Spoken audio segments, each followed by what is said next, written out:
Oop, gotta switch over to the thing. Otherwise, they will see the great capture screen. There we go. There we go. Why?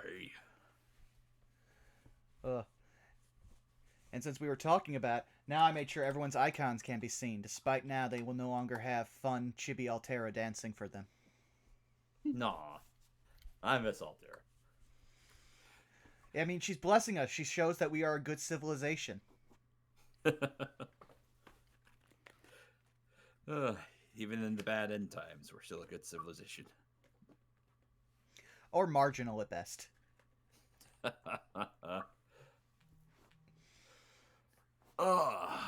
So, hello everyone, and thank you for joining us as we're kind of warming up, rigmaroling into Chult's personality this evening.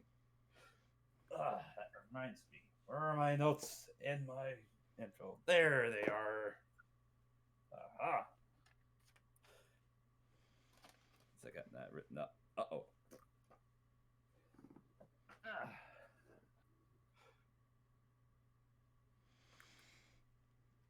Yeah, for anyone who's just joining, seeing like this giant thing. Yeah, last time was a bit of a trip.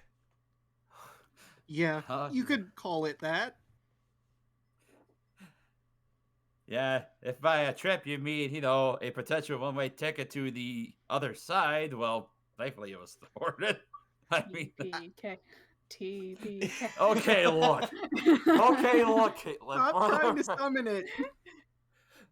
As I have told you guys, I will set the record straight for chat as well.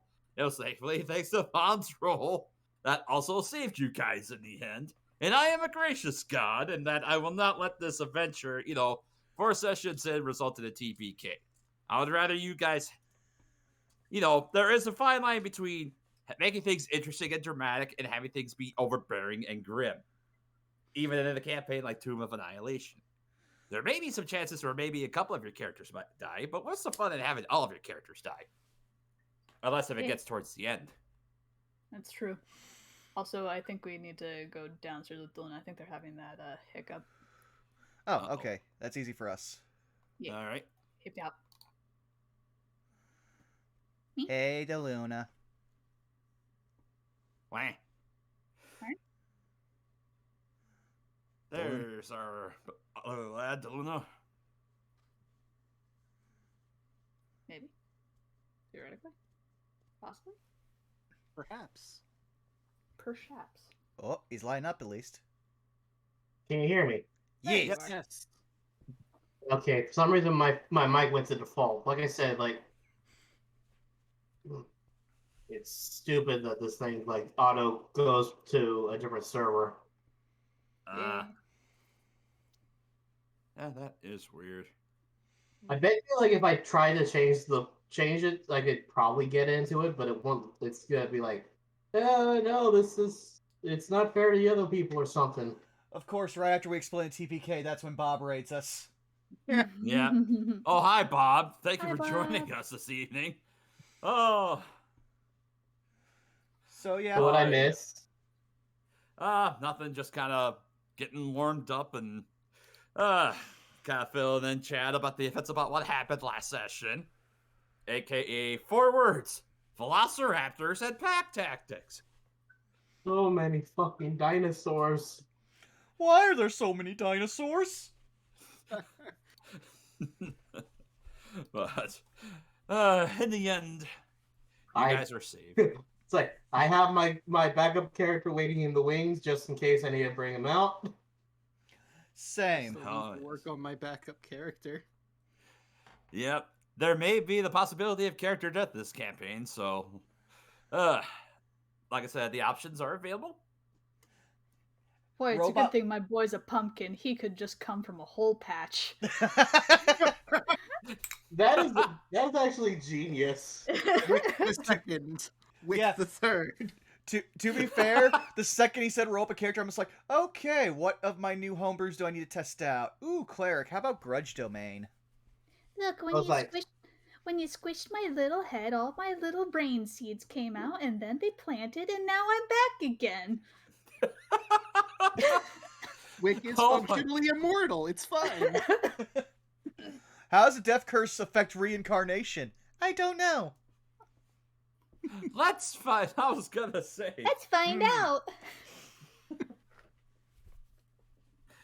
God, looking at the map from this game. Yep. Yes, chat. This is the carnage left over from last session as well. Some of us are Yeah. actually, some of us are literally obstructed by dead dinosaurs. Oh yeah. Hello. Yeah. Oh, aren't you? That reminds me, I got sick last week. What the heck happened? I know somebody saved us. Well, You go ahead, Milla. oh, it was a flaming fist patrol that was patrolling this area of the jungle happened to come upon you and save you. Hooray. Thank you for that. I have now updated my notes. I forgot the name of the group. I do have the leader, Feldrick Lionstead, but not the name of the mercenary group. There. My notes are in order. Yeah, Yep. when I That's- first showed up, I got scared because the first token I saw was art for this traditional Demogorgon warlock. Fine. But yeah, like I said, they saved you and they, made sure you were okay. And they also made sure you didn't have any treasure. Nothing to declare? Okay. Treasure. Just one. We had, Just we had alcohol. only just Yeah. started. We got 5 gallons of Tesh that we can't get rid of. Would I you got like the some cash Tesh? and I have $6. Well, I'm like- sure if you offered to the patrol, they would heartily partake in that, Tej. I can prestidigitate you a nice little thing, like some small figurine if you like. It won't last forever, but it'd be yours for a little bit. I'm gonna make a joke, Milla. I got into D&D to actually be rich, not to feel like real life. That's true. Elferat, true. Wick, it's just Wick. He is the true treasure. You can't give me away. You can't hold me down. I need to be the knight that saves the princess. No, I just There's imagine. a princess. Oh boy. No, I just imagine. You all still have Wick. You all still have Wick.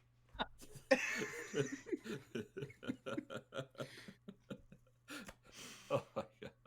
Sure, maybe the love of your life left you, but you still have Wick. Only Wick. Just Monica.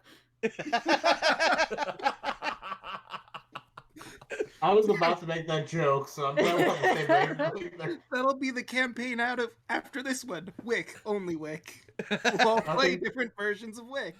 Nothing but Oops. Wick. Only Wick. Only Wick. That'll be a one shot. Oops, all squashling. Yeah, perfect. Ironically enough, like the voice I would give the squashling would be the same voice I give my Kenku bard that I have as my backup. Wonderful. I think I'd probably end up going complete Invader Zim. Fantastic. Richard Horvitz is a delight. He is a delight. He really is. It's like, I was gonna say whether it's Invader Zim or Billy. or Alpha. Don't forget he was Alpha in the original Power Rangers. Oh, you're right. I completely forgot about that. We He's need also 5 gourds Raz with from Psychonauts. attitude. Yep, Raz. Psychonauts. I need to finish that game. Jeez, the second one came out. I've been waiting for it forever, and I only beat the first part. I need to get back into it. Oh, trust I me. never played it, but I watched someone play through it.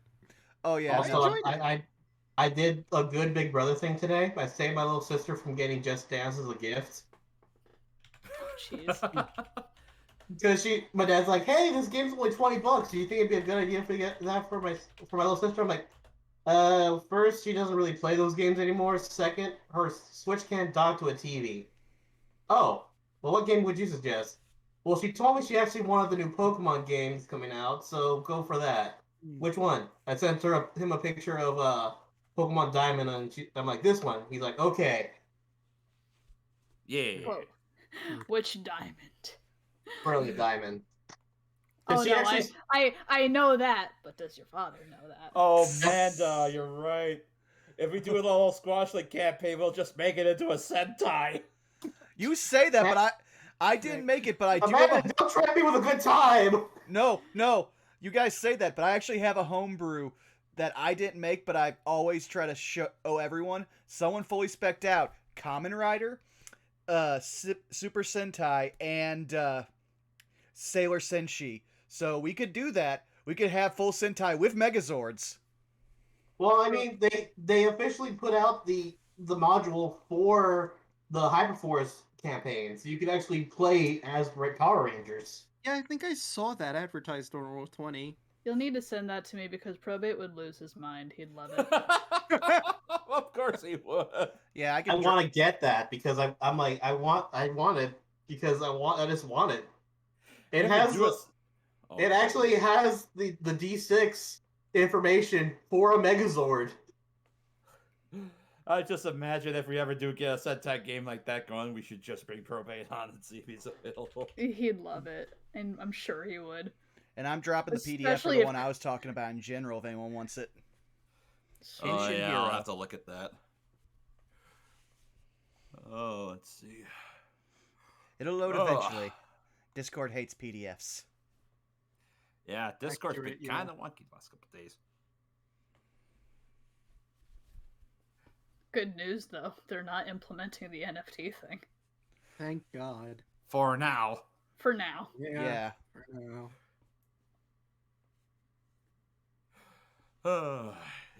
Yep. Think about this long and hard, Discord.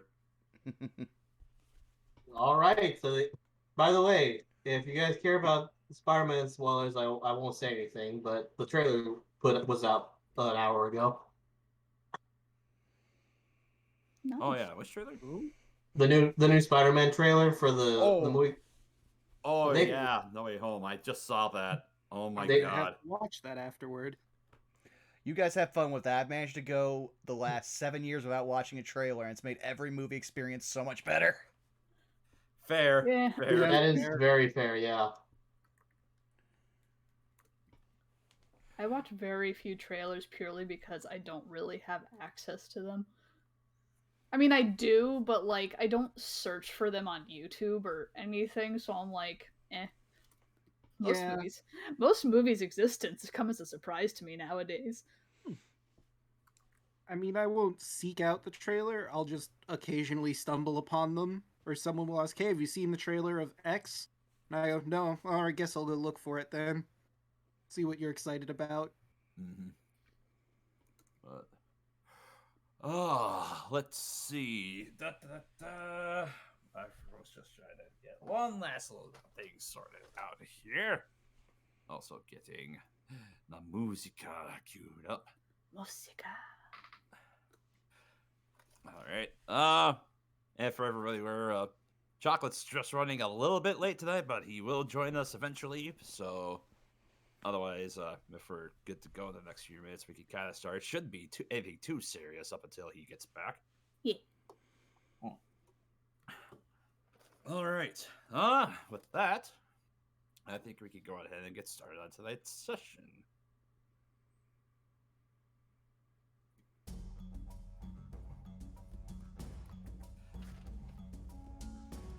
Welcome, one and all, to tonight's session, episode 5 of Chult of Personality. When last we left our expedition, Enoch, the human warlock, Wick, the squashling cleric, Zeno, the half-elf sorcerer, Elise, the elven ranger, and Dan, the half-elf magic man, our party set off into the harsh-hot jungles of Chult to search for the Soulmonger, an artifact supposedly causing the death curse. In their journey thus far, the party floated past a group of angry apes, sneaking via a darkness spell. They also had a chance encounter with a Chwinga, a forest spirit which is curious and capricious, and has the potential to bless people with charms. But things took a dire turn the following day, Their guide corrected course after being lost for a day. And Dan summoned apes to fight against Dionysuses, which were chasing a boar through the jungle. And then they turned even worse, as they were ambushed by a hungry group of velociraptors. Our heroes would have surely perished were it not for a timely intervention of a flaming fist patrol. We now return to our expedition, as they rest and heal from their wounds. What other dangers in the jungle shall our party have to overcome? Let's find out. So, we basically pick up right where we left off, where you had currently began to set up camp in order to, regain yourselves. The Chultan warriors are feverishly busy beginning to set up tents. There's one guy that was kind of with them that is trying to scrounge up some firewood. What do you guys want to do as you're, beginning to set up here? Dan is going to begin his alchemy homework, get all of his alchemical equipment out, and start examining the salve that he has, seeing if he can get the recipe right just from analyzing it. So he can potentially in the future make more of it when he gets the supplies for that. Okay. So you want to do that. What does everyone else want to do? I think Enoch will just kind of be like sitting on like a log or something, just be like, "Wow, I ain't been this tired in a long time." Same. That Yeah. really hurt. Yes, dying does make you sore as all shit. Yeah, Agreed. I think I was gonna, try to take a nap for the first time in like 3, and Enoch just falls back off the stump. But as he kind of falls back and goes unconscious for like only the second time you've ever seen him do it, you start to see that weird like sand particulate stuff start to form around parts of his body and just start undulating. Wick kind of looks down at him and then just kind of gets like really uncomfortably close and just examining. Like he is definitely far too far in the personal bubble. At this point, Enoch's out, so you could do whatever as long, but unless Mila says you have to wake him. I guess, what exactly do you want to do, Quick? He's just examining him. That's just fluff. Okay. I guess, your choice of either an investigation, or are you trying to figure out, how rough does he look from his injuries? What exactly are you trying to look at? He's trying to figure out what is going on with him. Since he's like the robot body, he's probably never seen anything like that. So he's figuring out like what's going on while he's unconscious. Okay. Yeah, go ahead and, yeah, make an investigation check. Investigation. Bill 0 on his. Let's see. What is that? 11. 11. Yeah, as you're kind of examining like the various bits of these like these granular, almost sectional pieces that they slightly undulate on the metal, and even to some extent they kind of spread out a little bit on his fleshy bits. Yeah, you're not exactly able to make anything out on that.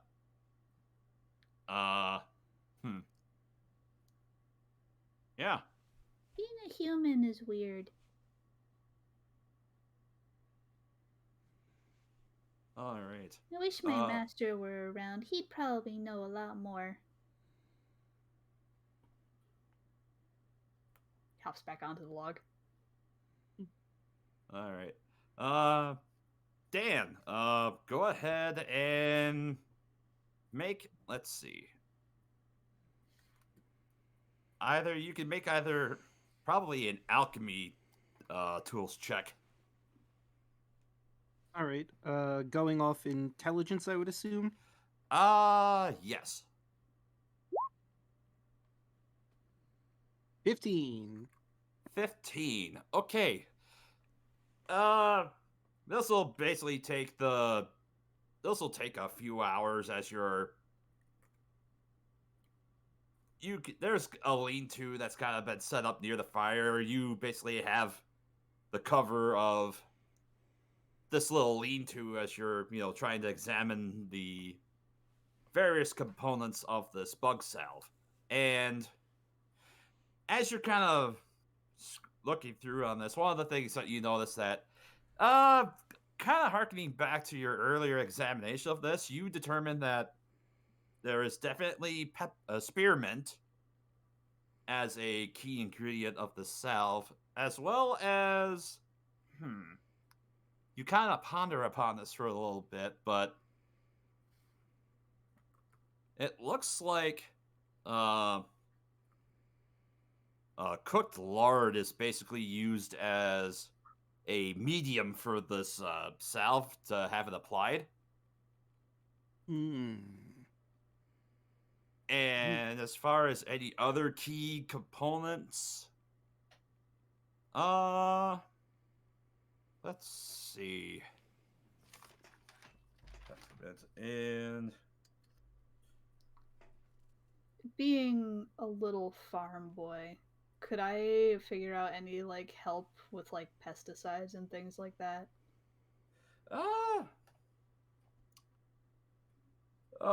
Sure. We'll get to that in a second here. I'm just trying to think of one other thing to kind of get into there.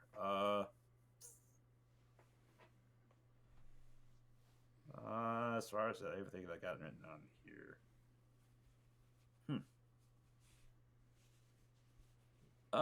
You also detect a hint of flesh wart.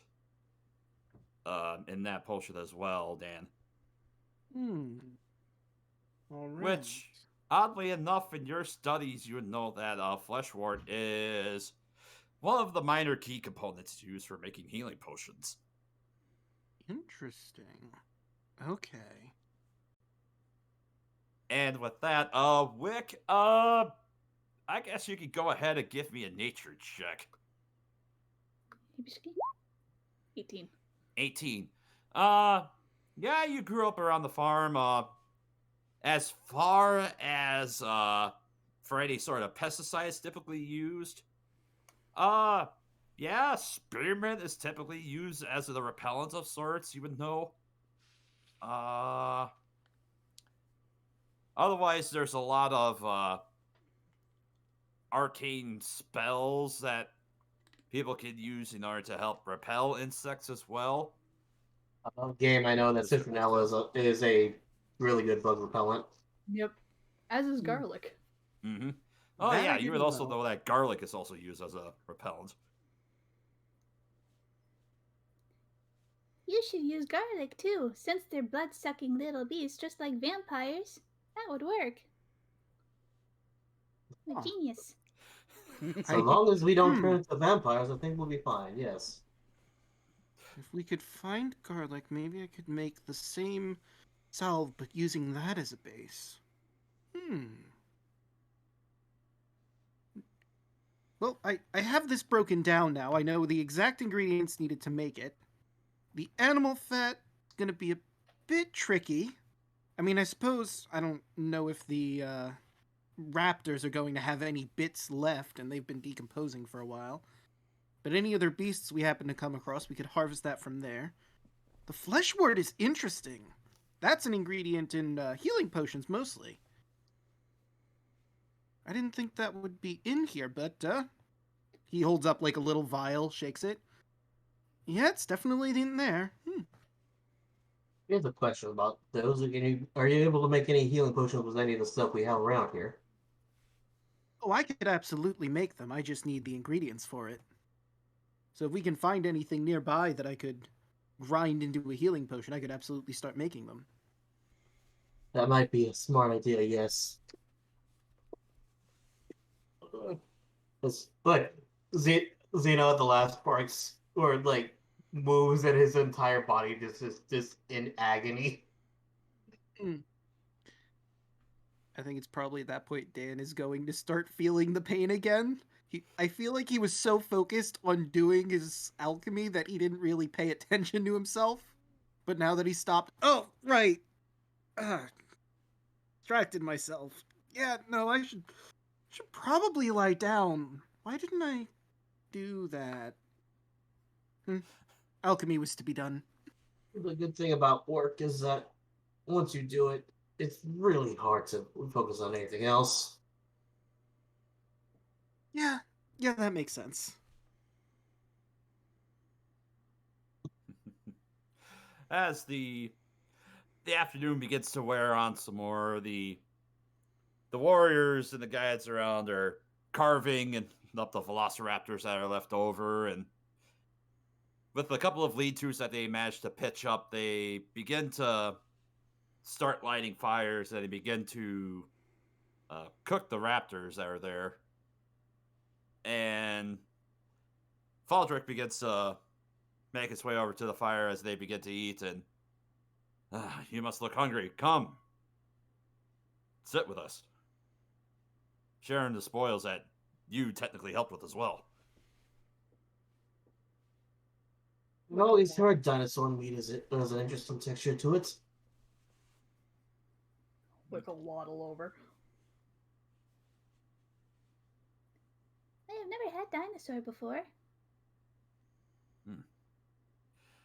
We've had to make do with that as well as, other beasts of the jungle, typically when we're on our patrols. In our experience, velociraptor tastes like rather gamey chicken. So alligator. I mean, it makes sense.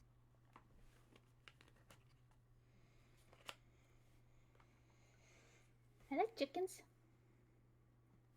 Chicken's very good, yes. Well, I'm always up to try at least anything once, so let's do this. All right. Yep. So you managed to dig in, and like he described, it's definitely tastes like chicken.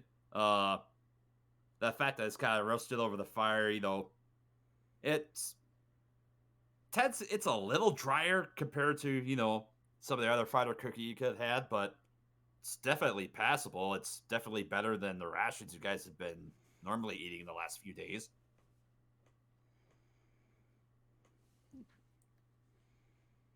Wick does his usual thing where he waddles off momentarily. There's a flash of light, and then he comes waddling back. Delicious.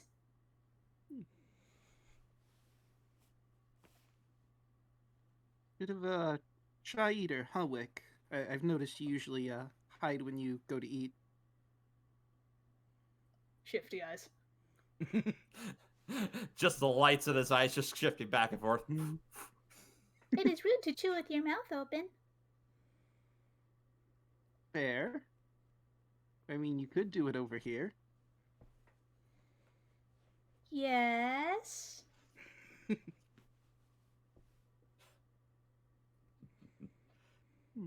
Technically.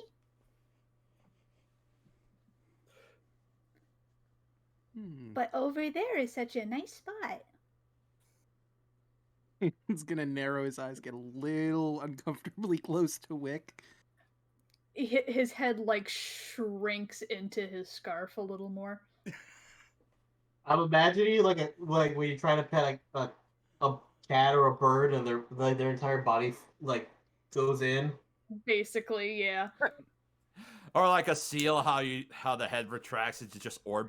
Yeah, it's exactly that. It's just inside his scarf.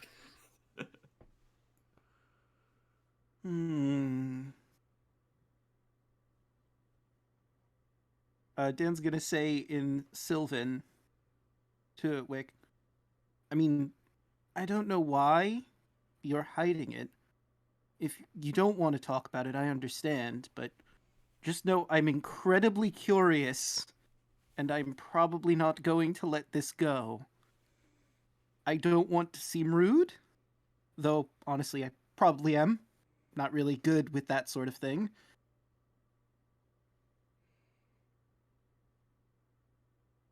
You just see his his big old eyes just kind of staring, And then in Sylvan, he just says back, People are usually afraid of me.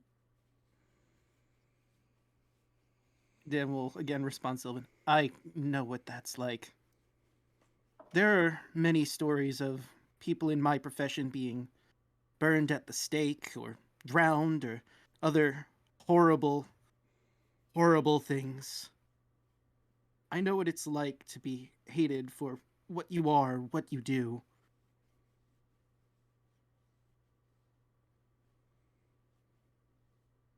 Wick twiddles his thumbs for a little bit.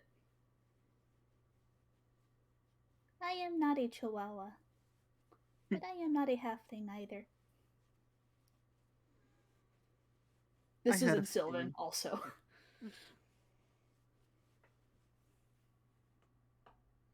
I had a feeling that was the case. Really? I hid it so well. Technically true. Yeah? A bum I game, succeeded yes. in all of my deception checks. Except for that one way back when we figured it out.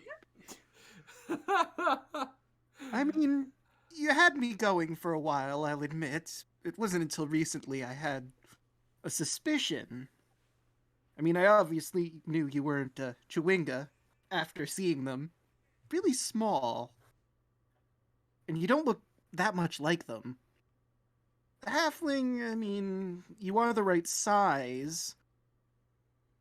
But, I don't know, just something didn't quite connect.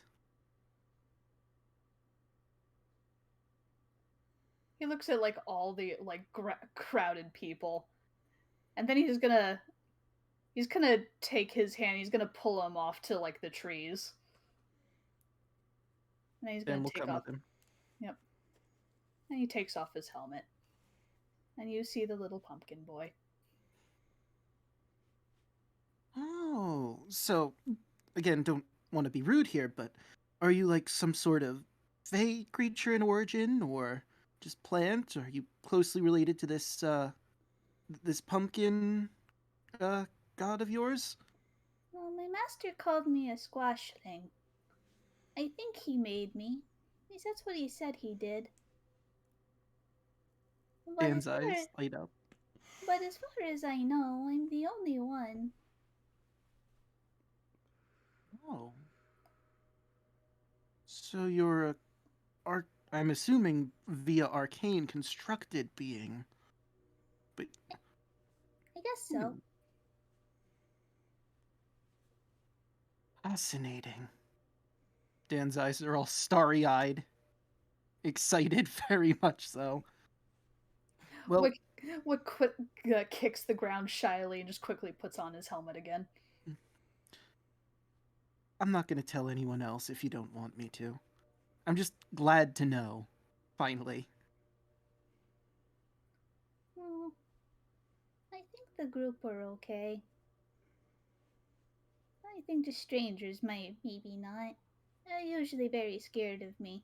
People didn't like talking pumpkins for some reason. They kept thinking something about evil spirits coming to haunt their harvest or something like that. People come up with weird theories. Some story about a headless horseman. How he threw the pumpkin head. Although, never ridden a horse before, they wouldn't let me. Huh. Well, I mean, maybe we can get you to ride a dinosaur when we get back to port. That'd be pretty fun. Yay!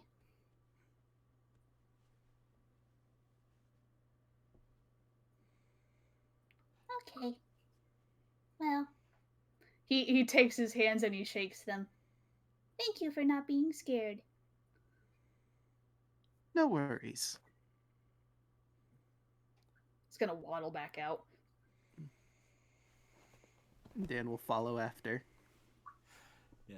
Dan, as you're walking back, you notice Yuki is making her way around the circle as she kind of goes up to each of the Chultan warriors, and you see her trying to beg for food, and the odd warriors, kind of digging in, but every once in a while there's one that's just kind of giving her some scraps, and she says, "Ooh," in your head, "Ooh, I like this one.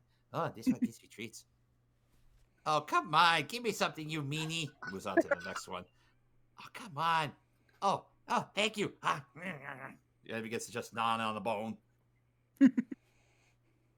And will chuckle to himself. Yeah, that tracks. Yeah.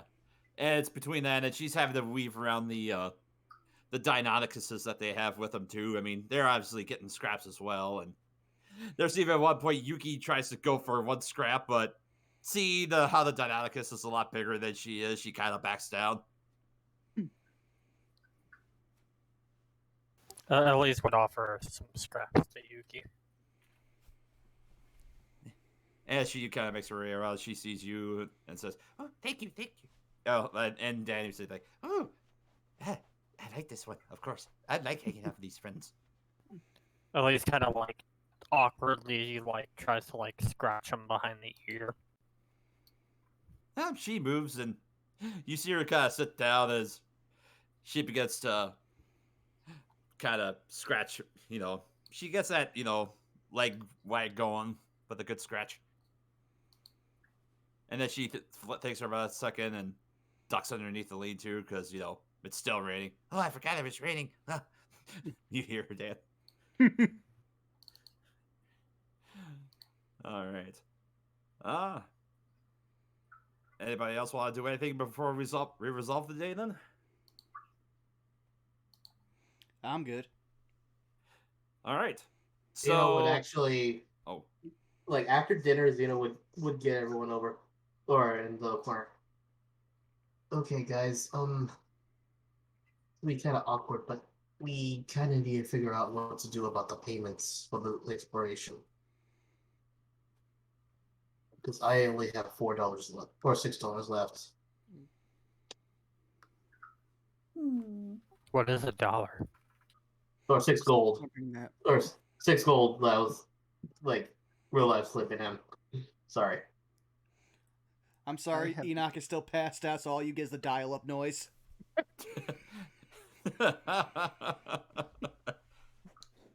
Where's Enoch? Kind of look over, see him over the stump again, I guess. The number you dialed cannot be completed this time. Please call again later.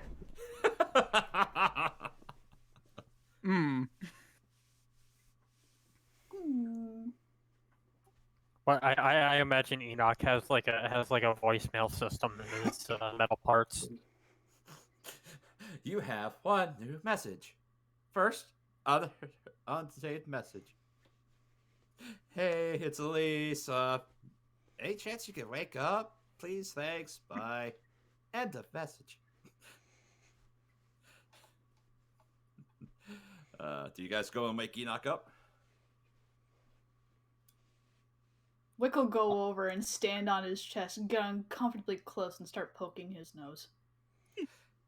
Enoch, you feel a pressure on your chest as you open your eyes. You see Wick's hunched over you, just kind of poking you in the chest. No joke, that's how my cat woke me up this morning.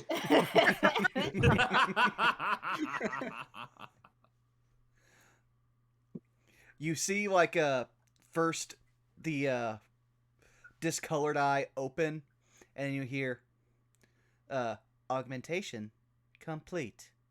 Reviving host organism. And then, the other eye flutters open. What? Wick, what's going on? Did I fall asleep? I think so. Wow. That hasn't happened in a while. As you see, the particles disperse from his shoulders and around, his hips. And you now notice that he now has some more metal plating up around his shoulders and collarbone, and then around his hip bone region. Wait a second, where'd that come from? Oh no. As he just starts, tinging it. Huh, I didn't know you could grow metal. I thought I was done with that too. Oh, it's possible it's progressing, maybe? Okay, now I got a new reason not to sleep anymore. So, what'd I miss? We need money. Yeah, unfortunately, it looks like we're all running out of funds for this exploration, so we need to either fix or get this done rather quickly, or find something else. Oh, I still have some money. He shakes his bag. Oh yeah, we resolved we were gonna count that, weren't we? Yeah. Here, wait. Let me count that for you. Yep. You counted Like it. He has 18 gold pieces. well, that's enough. I believe it's $3 or 3 gold a day. God, I'm doing that again. Yeah, what's $1? 3 gold a day. That's right, right? It is only 3. Yeah. As long as we Yeah. try to kill undead when we see them, which, as long as they don't kill us first, I guess. Also, Wick, I appreciate checking on me, but could you step off? The armor's kind of heavy. Oh, sorry. He hops off. But yeah, I got enough to cover the cost for 4 more days, so I think. Well, first, has anyone talked to Kawash since? I mean, is he okay? Oh, I think the people rescued him. Is he still asleep? Above game, he was resuscitated with along with Kupalue. Yeah, you would have seen him around. He's just he's sitting off to one corner. He's been eating with Kupalue this whole time. All right, well, that's good. Well, let's see here. Between me and Wick, we probably got about 5 days. I have enough for 2. Wait, so no, my math's wrong. We got almost 9 days worth. Elisa kind of pull up her gold sack and shake it and say, I barely used any of mine. If we need to, I can tap into my supply and start paying for start paying the fee. Okay, then I think we should be good. Plus, we're still on the way. If we can find that medallion, that's 2,000 gold. That's a lot of money. Like, I never thought I'd be talking in thousands. I'm certain most of the trophies that I've carved will net us some coin too if we end up going back to town. Oh, I have an idea. Excuse me, sirs, and he's gonna waddle over to the group of the flaming fists. Okay. Yeah, you see a bunch of warriors, and above them is a man donned in leather armor who has a longbow on his back. Yes, as a friend. Can I delight you, sirs, in a barrel of alcohol?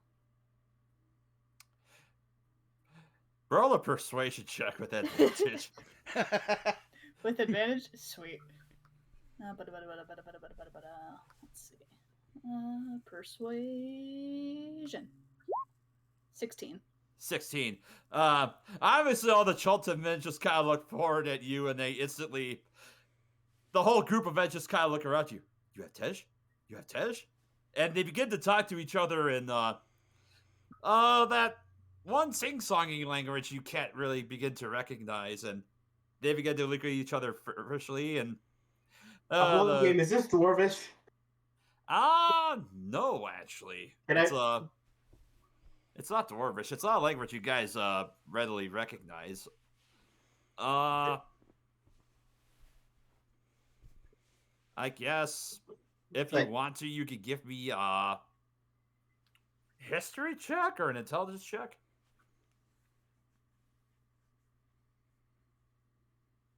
Yeah, it's very intelligence. I'll do that. Why not? 13. You suspect, based on kind of the intonations that you hear, this sounds like native Chultan. So yeah, it has lots of clicks and sing-songy words to it, and Yes, we have 5 gallons of the stuff, and really we need the money more than we the alcohol at this point.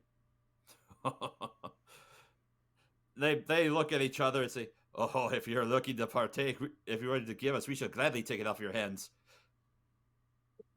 And Faldrick just kind of looks around and is like, "Well, I suppose the reward is in order."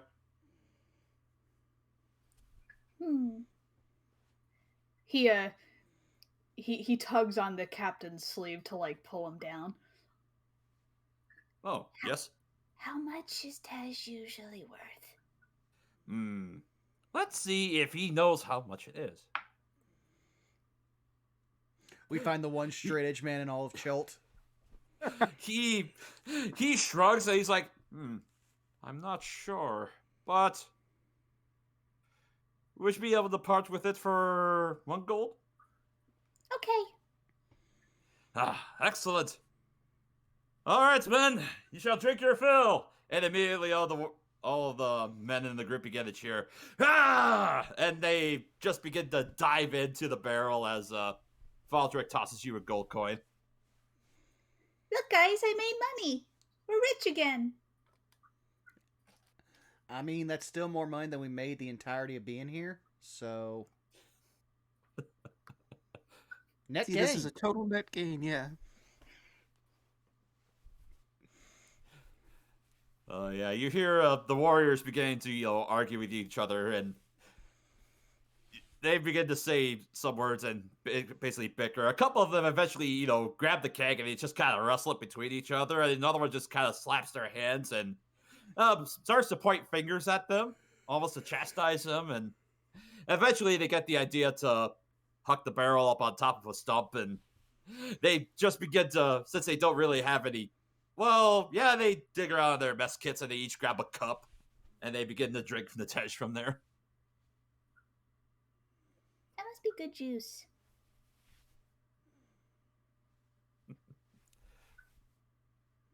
What I thought you were going to say is they hung it up in a tree and then they attached a hose to something and they were just going to start chugging. Chug, One chug, step, chug. one step away from a college ranger. And look, our party without a bard. Dang. All right. But yeah. And as Valdrick goes to leave, he kind of turns to you and says, I suppose as payment we could warn you about anything potentially in the area. If you were to make your way back to the river, just be careful around Cap Righteous. Huh. Not the one I would have thought to be worried about. No, neither would I. Well, apparently that Cap Righteous used to be a camp where the Order of the Gauntlet were holed up as they were trying to fight against the undead. Well, apparently they abandoned it for whatever reason. I'm not exactly sure why, but if you were to make your way down the river, probably about 2 days worth from there, you can't miss it. No, unfortunately, if I were a betting man, that would probably be where that amulet we're looking for is. Be good enough place to start. Well, Kawash, it looks like we got a destination to go kill some undead. Oh. About time, yes. If you do wish to go to Cap Righteous, I can direct you there. Alright, well, looks like we got a heading. And at least there, and as he's kind of looking over your map, well, Cap Righteous actually seems to be on the way there. Perfect. Then it's not a big detour or anything. It's just right down the river path. All right, well, we shall make our way back to the river since it is faster, and we shall make our way to Cap Righteous.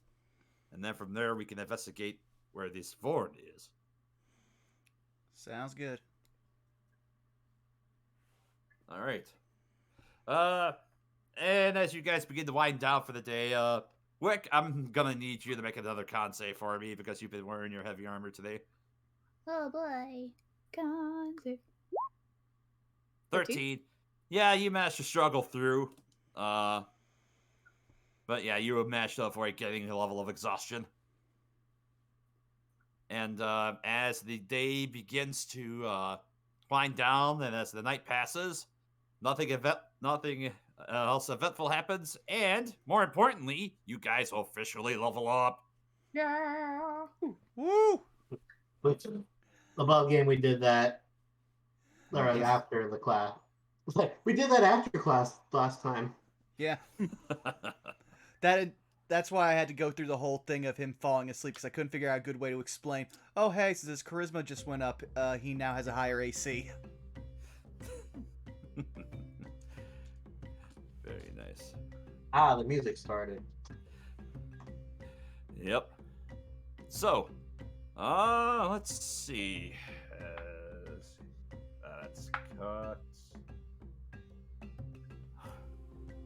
Okay. Let's see.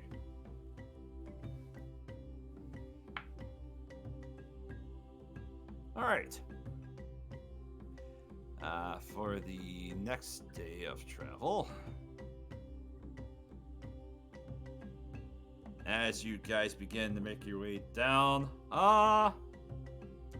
let's see. Chaco, go ahead and roll percentile for me. Oh boy.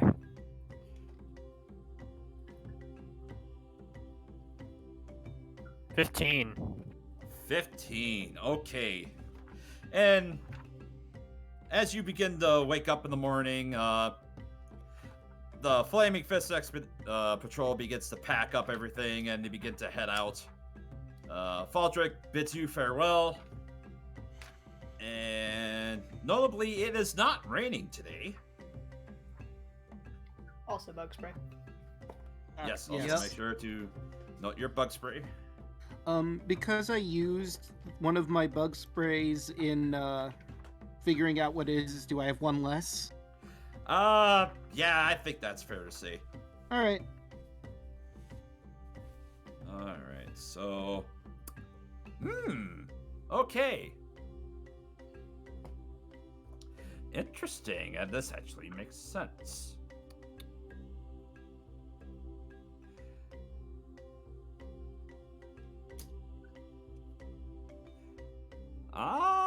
Let's see. I have to check some other things here.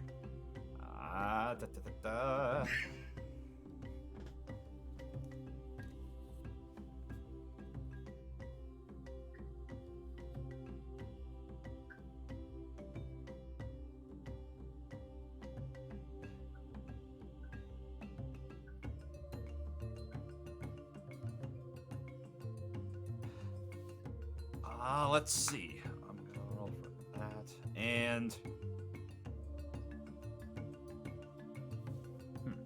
Wick, I want you to make a perception check for me. Oh boy. Hibishki. 21. 21? 21. Okay, well, as you're making your way through the jungle,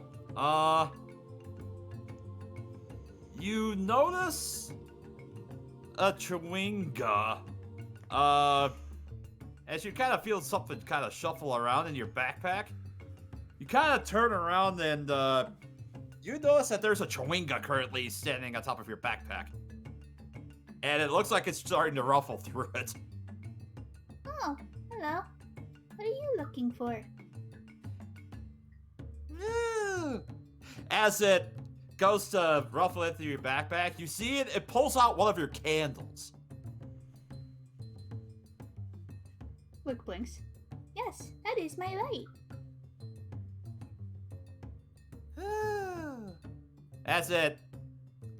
And you see it as it pulls out a candle. In another hand, it has this rather pretty looking shell, like a seashell almost. And it goes to put that into your sack or into your backpack. Wick tilts his head, but he doesn't stop him. All right. So as it goes to do that, give me a charisma check real quick. Charisma. Let's see. A natural. Oh wait! Inspiration. You do have inspiration to use, yes. 11. 11.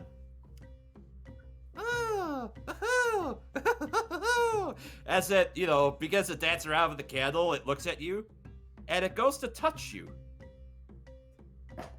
and a nice little swirl of white arcade light begins to dance around you. And I need you to roll a d8 for me. A D8, alright. While it's going on, these Chewingas remind me of Plu from Rave Master. 1. Okay. A 1. Okay. One of the few times in D&D where a 1 doesn't mean that anything bad. Hopefully. Hopefully. Let's see if I can find that page in here again. If memory serves, that's also what Draco rolled last time. So if so, Yeah. Okay. More animal friends. Yeah. Yeah, so above game, I'll save this. You now have a charm of animal conjuring. Hooray! This charm allows you to cast the conjure animal spell at 3rd level as an action. Once it's Now used you 3 can times, the summon charm vanishes. velociraptors. Yeah. That's why I used it there. you were saying, Milla? Oh, I was just, continuing reading on the spell, but yeah. More velociraptors. Oh god, the economy's all kinds of fucked. Well, I only Okay, have one more, and now Wick has 3, so Three. good, we get more animals. Cool. Cool. I'll take it. Also, don't forget, it could be velociraptors, or they could summon the apes. Yes. Or- Monkey. Or an Spin to win. Allosaurus. We somehow run into bears in this jungle, and you're like, okay, I can summon that now. Noted. I will keep that in mind for summoning later. What is the CR of just a swarm of insects? Depends on the type of insect. Yeah. I thought a swarm of insects. I think just a natural swarm. I thought that was a CR 1.5, but I could be wrong here. Let's see. You're right. Swarm of insects is 1/2. Thanks, Kobold plus Fight Club. If it were a giant swarm, I think that's a little more difficult. I'm not seeing giant swarm, but Unless I'm absolutely mistaken, but also, Wick, I already went and I added that nice looking shell to your inventory, No, thank you. and also subtracted a candle. No, thank you. Oh no, I just realized at some point I could give a Chewinga holy water. Because that just comes in one of my packs that I got. See, the one issue I see already is a Chewinga has a candle. This could start a forest fire somewhere down the line. Let's be honest Sure, here. it's fine. I'm less concerned about the Chewinga and more concerned about us. Looks at Zeno. Alright. Yeah. Like above game, yeah. In character, he probably wouldn't see that. I mean, in character, Enoch wouldn't know anything about wild magic. Remember, he had the existential crisis of finding out he was magic. Mm-hmm. Alright. Well, aside from that chance encounter with the Chewinga, nothing else happens on this day. So that day passes and nothing happens. The next day, it is heavily raining. You managed to get about 2 gallons of water out of your rain catchers. Ooh, that's each. good. I have hydrated.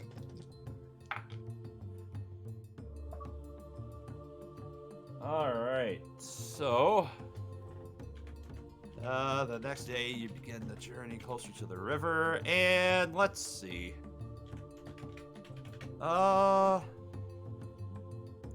Dan and let's see, who else have I had? Not roll that many encounters. Zeno. I want each of you to roll percentiles for me. Okie doke. Alright, here we go. 66. 38. Alright, so. Eat as I begin to set up the days ago.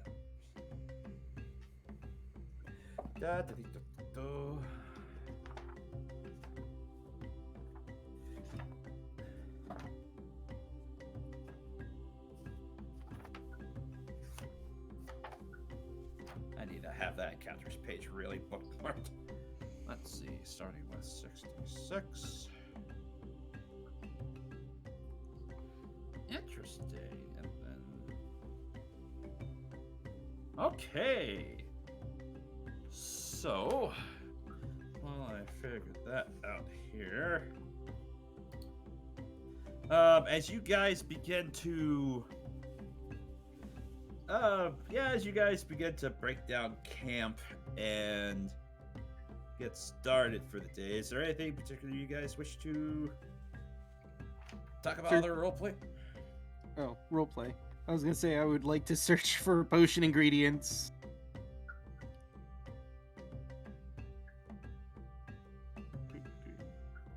That's my herbalism kit, right? Yep. 7. 7. Yeah, as far as gathering up, you're not really able to pick out anything in the jungle. I guess when Dan comes back, it'd be like, "Hey Dan, I've been wondering something here." What exactly? So I really don't want to criticize your whole Path of Vengeance thing. I know it's deeply personal and all that, but I was just kind of wondering, why do you think this Peggy Deadbells person's in Chult? It seems like a weird place for a random person to be. Well, if I'm being honest with you, I'm looking anywhere. This is really just shot in the dark, looking anywhere and everywhere I can. And I know she's a hag. Hags enjoy, well, certain types of hags. They prefer forested areas that are close by to places where they can cause chaos and discord. And this place seems like a hotbed for that. Especially with the death curse going around. Fair enough. Yeah, It's a logical place to look, yes. Yeah, I was just wondering. I didn't want to question anything because I don't really got much of a purpose. I'm just kind of here. That actually does bring up a good question. Why did you join this expedition exactly? Just bored? Well, I kind of had this feeling, kind of like you get that itch in the back of your head, you need to go somewhere. Well, I kind of felt like, I was getting pulled down this way. And then I heard, first of all, how much it costs to get down here. And after, the existential crisis of having no money and anything, there was a person shouting for people to come down this way if they were willing to, explore. So I was just figured, okay. Gotcha. Literal eternal call to action, as it were. I mean, I guess. I didn't really have much to do after the whole, village wiped out, banished by the goblins thing, so. Plus, people don't typically hire blacksmiths that didn't finish their apprenticeship and look like this. Some people. I would think that you are covered in armor. That would be a bonus for a blacksmith. I mean, yeah, but also all I really did was work the billows and help gather iron. I still don't know much about the whole, temper and stuff. Sure, that would come in time. I mean, yeah. I figured that's what old Joe was gonna do, rest his soul, but, well, the bandit thing. Perhaps, when all this is said and done, you could find a new master to train under. I mean, maybe. We'll see what happens. Though I'm still coming to terms with all this magic stuff and growing parts on me. He just flicks his shoulder. Ding! So I might just kind of focus on that for a while. That's fair. Maybe that being is why you're here. I don't know if it communicates with you at all, but maybe it's sort of trying to. And that's what pulled you here. I mean, I guess. It's not exactly super talkative, at least not to me. I mean, if it was talkative, I would have liked to have been warned about the extra metal bits. I thought the hand and the leg were enough. Apparently not. Well, that's definitely something you could try to ask next time you go all... I don't know how to explain it. When it takes you over. Maybe it's just trying to protect you by giving you extra metal for protection. Well, when you put it that way, thinks back to velociraptors. Yeah, that's welcome. All right. So, as you guys set out in the morning, you begin to make your way out through this section of the jungle here. And, what's everyone's passive perceptions? 12. Mine is a 10. 11. 12. And Yuki is 13. 15. Yeah. 15. Okay, Elise. As you are making your way through the jungle here, you see there are a couple of trees that are off in the distance, and you notice that inside, perched on top of those two trees, in the thick of it, are 3 small-sized frog-like humanoids, as they have their eyes currently set on you with their spears raised, and I need everyone to roll initiative. Oh boy. Sprig, no! Could I quickly make a check to see if I could figure out what they are? Sure, as we kind of get stuff set up.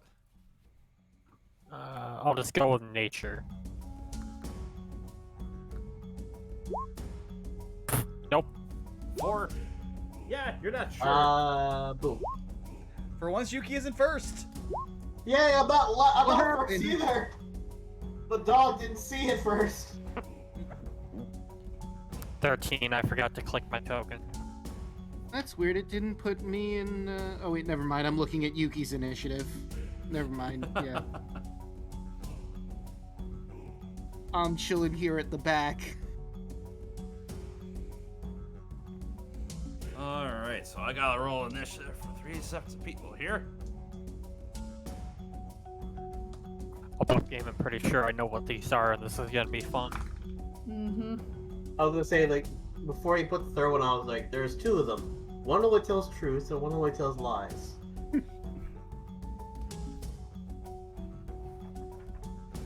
Alright. Well. Okay, well. The frog-like creatures go first with a 23. And let's see. Kawasha. Wow, you rolled a 7. And Koopalue. Wow, you did not do so well either, my dude. So, Oh To hey, start- me and Kupalue are tied. oh wait, I'm sorry. Oh, what's your dex modifier? 1. 1. And let me double check with Vegetarians. Actually, let me. I need to see their stats more often. They have a +2, so they get to go first. Ooh, at the bottom. Alright, so we will start with the Frog Warriors.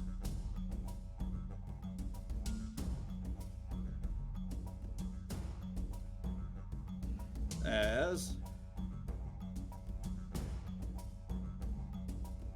the bigger looking Frog Warrior readies a short bow, and he's going to take a shot at Kawasha. Oh no. Let's see. Oh, that's gonna hit.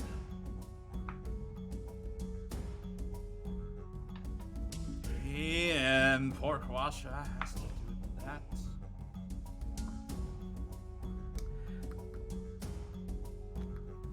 Crap. Druids have to make sure I know what their con bonus is, because this is important. These guys are in the trees, right? Not on the ground. Correct.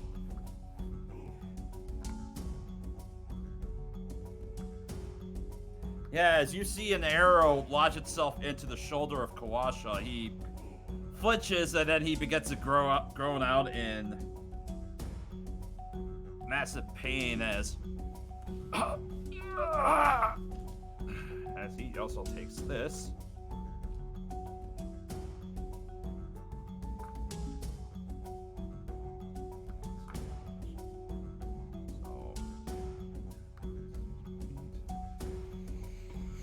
Oof. Yeah, he's looking particularly rough after taking that hit. Oof. And then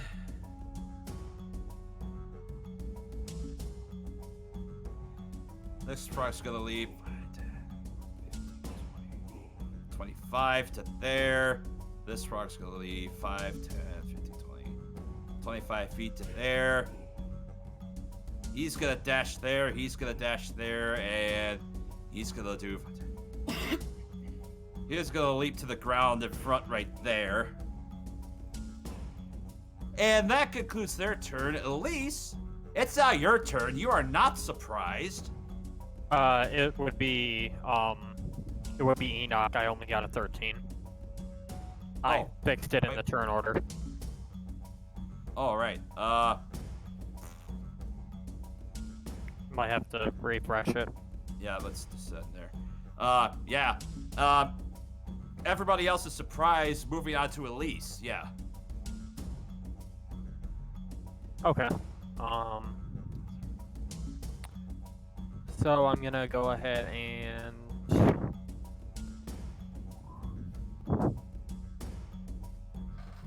kind of boot myself out of line here.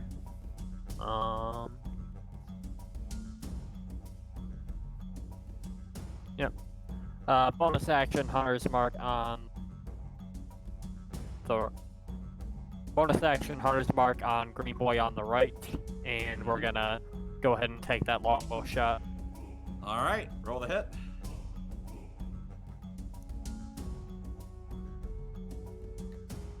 That's a good way to start out combat. Natural 20. There we go. Eh, Roll 20. You're. Good Oh God. my God. Damn. And the Hunter's Mark damage. Almost max there too. Yeah. As this frog-like creature begins to leap up and it begins to raise up its dagger towards Kawasha, your arrow just pierces right below its neck, and it drops to the ground immediately, dead. Get wrecked, Frogger. I know it doesn't matter because it's dead, but we also have non-lame damage too, right? So it's actually more question mark? How does that That's work true. So it's max damage on the roll plus the 10, so... It'd only be Yeah, one so more that'd point be here. 18 plus... So 18 plus 5. Yeah, that's 23 points of damage, so... That's how I typically roll it.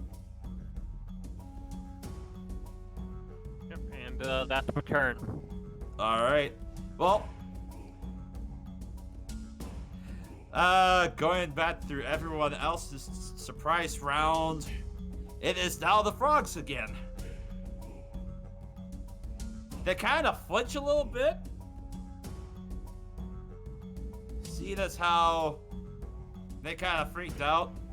Enoch, you're a big enough creature, so the frog creature next to Kupalua is actually going to attempt to stab you with its dagger. How dare. That's a 14 to hit. Does not hit.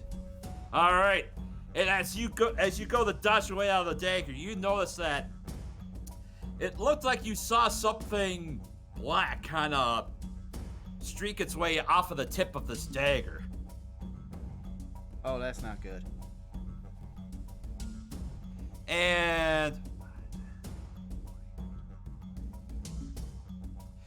the frog warrior, seeing as how you shot its friend, is going to leap towards in front of you, and then he readies his short bow, and he attempts to shoot you, Elise.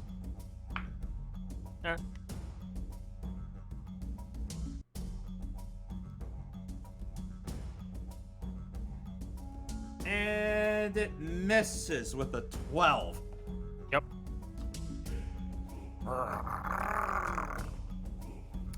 And that concludes their turn. Enoch! You now have a frog-like creature standing next to you with a dagger. What do you do? Enoch freaks out a little bit and just kind of like throws his hand forward, the metal one, as the sword begins to form out of quasi-reflex at this point. 22 to hit, and that's with booming blade. That hits. Okay, so the rapier damage is 6. Oh, I forgot. Booming blade now does extra damage on the attack too. Or at least no, we're level 4, not 5. Yeah. So 3 if it moves, 6 right now. All right. Yeah, and as the shimmer of energy envelops this frog creature, and it flinches as you run it through its side. And do you do anything else? No, Enoch's just like, oh man, oh I did okay, I did the sword thing again. Guys. Easy control this time. All right, Yuki. I'm gonna have her roll up to this frog that just shot Elise and try to distract it by barking at it, doing the help action. All right, Wick. It's now your turn. Alright, he's gonna waddle his way. Yeah, he can make that.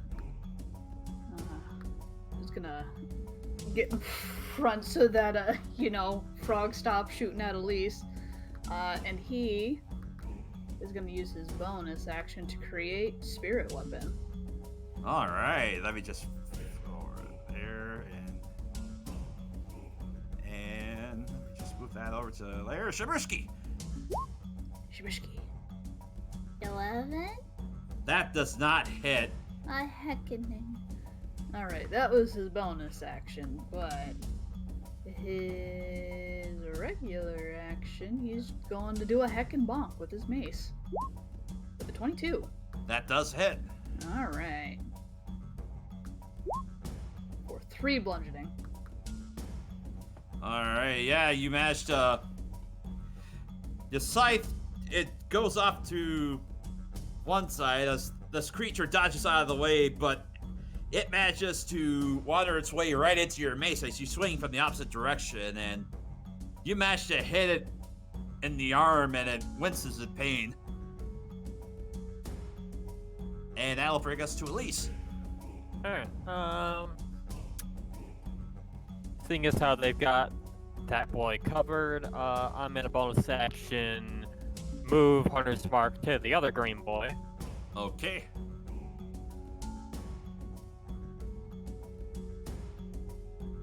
And we'll just go right there and take my second shot at green boy.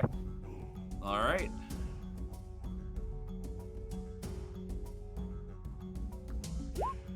$21. That hits. Roll damage. Alrighty. 10 piercing damage. 10 piercing damage. Is he All still right. up? Is he still up from that? Nope. You shoot him right in the eye, and he falls over backwards. Dead. I'm gonna say Hunter's Mark and also Blotz Slayer because he would have already taken damage, but I didn't need it. Wait a minute, I just realized something. Because Yuki's giving the help action, wouldn't the spiritual weapon get advantage? You're right. In that case, that 20 would hit. So go ahead and roll your damage for your spiritual weapon. Submit. So With for 8. Another 8. All right. Yeah. So, reflavoring that, it goes to dodge, but it gets caught in the swipe of the scythe. Push one way, and you swing, and you hit it in the arm in the opposite direction. All right. That will bring us to Kawasha. As he struggles at the arrow that's at his side. He turns around, seeing that frog-like creature. Grunts as he goes to produce flame, and he's going to hurl fire at it. but misses. Lands short right next to Yuki. Womp womp. And that brings us to Zeno. Alright, so that one's still alive. This one is, yes. Zeno's just gonna go right here to get flanking and stab it with the dagger. Alright, you would not get flanking with a spiritual weapon, but... Oh, okay, well.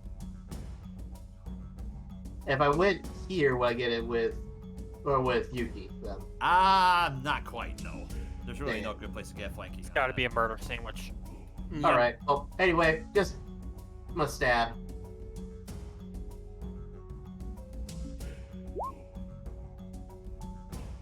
That's a 9, that probably doesn't hit. Yeah, it misses. You go to stab it at its side, and he lifts his arm up, and he manages to duck out of the way. Alright, anything else? That's it for me. Zeno! Zeno just went. Oh, alright, that's Zeno's turn. Now Dan. Me too words, good. If it makes me So- feel any better, my name is Daniel, so I mean, you're kind of right. You know, just a quick mix up of IRL and in-game. It's fine. All right. So if I want to cast Toll the Dead, I can still technically see the grung to cast it, right? Yes. All right. Then that's what I'm gonna do. Dan is gonna point at the grung. His eyes are going to glow. Let's say black for this one, and he's going to say "Hawk Tibitols." And there's going to be a loud clock tower bell gong. Doo-doo-doo-doo. Oh, it didn't roll the damage for it. That's right, I gotta do it from here. He's been damaged, right? Yes. Yes. And your save is 13. It passes. It rolled a 14. I'm so sorry. Especially when you roll the Damn. max. Yeah. Yeah. Still arguably one of the best cantrips ever. Yeah. Agreed. Anything else, Dan? No, I think everyone else has this pretty much covered. All right. They bring us to Kupalue as he goes to grab a rock, whip his sling, and he's going to pelt that creature. But miss. As it just kind of skips on the ground and kind of stops short. This is a very wiggly little frog. Oh, yeah. I just imagine the R. Kelly me with the frog. I'm fighting for my fucking life!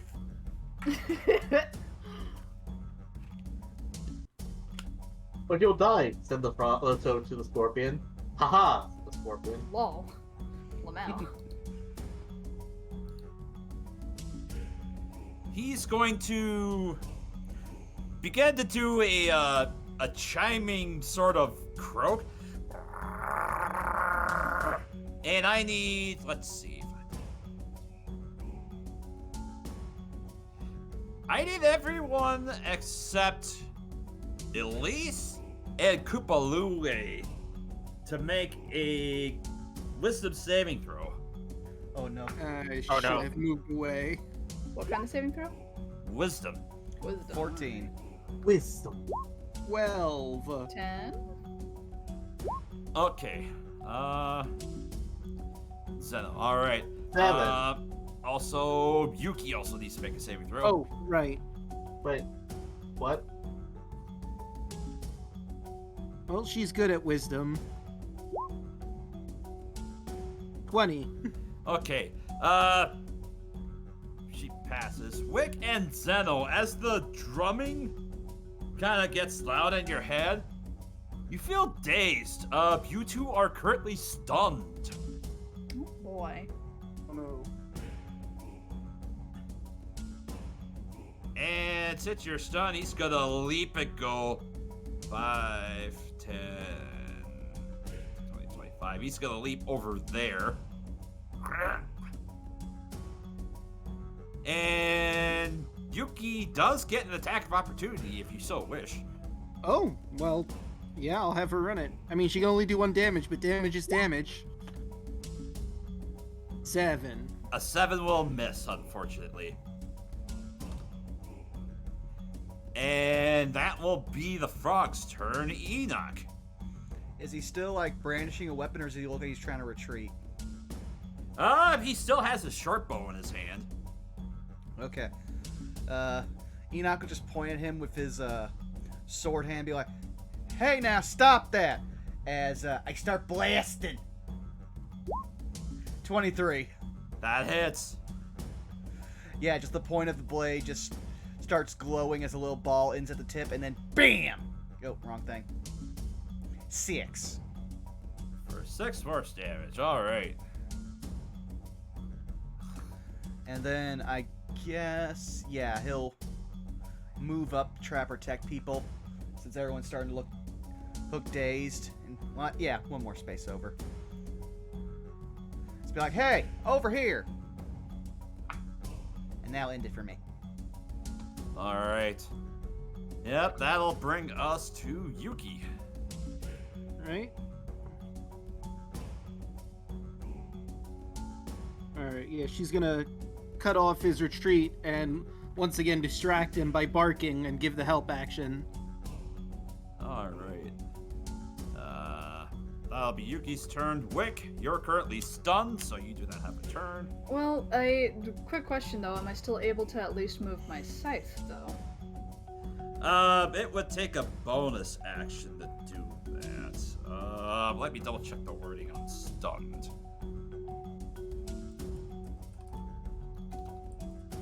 I think the wording for stunned is that you get no action. So there might be room to, like, maneuver that. Let's see, stunned. One of these days before we start playing, I'll remember to get out my condition cards. Incapacitated. They can't move. They can speak only falteringly. If they're incapacitated, that means that they can't take actions or reactions. So no, you won't be able to. Well, actions are reactions, but what about bonus actions? Yeah. Well, an action or bonus action is a type of action, so. Okay. Yeah. Well, we tried. Yeah, it's, try to get a run that. I can understand, try to make that work. But... That's fair.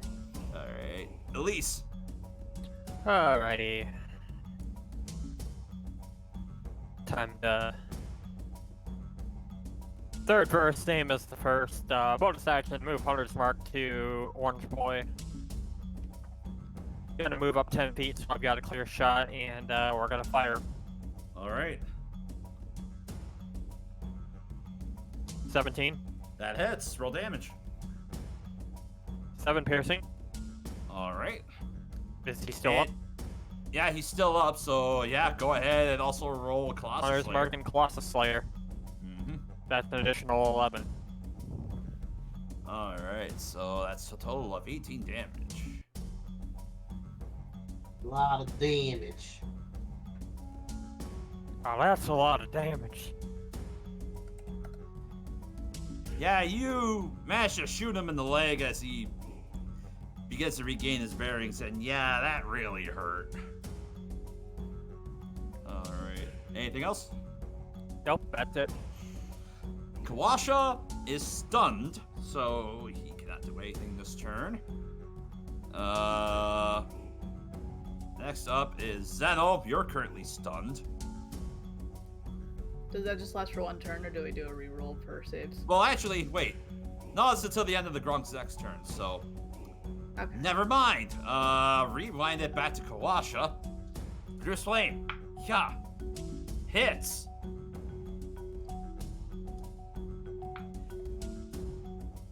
Does 5 damage. He looks very rough. Zeno, you're able to snap out of it for a second. You see the frog has leapt away from you. What do you do? I move right here and fire the crossbow. All right. Roll the hit. 19. Hits. Roll damage. 3. For 3. You manage to just barely graze his cheek as he gets flustered, but he's still standing. Man, this guy's pretty tanky. And now it's Dan's turn. So, second verse, same as the first. Hictibitol!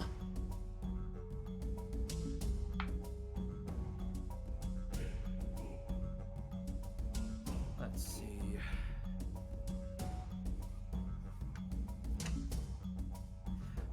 He meets with a 13. Ah. Anything else? No, I'm good. Alright. Next up is Koopalooey.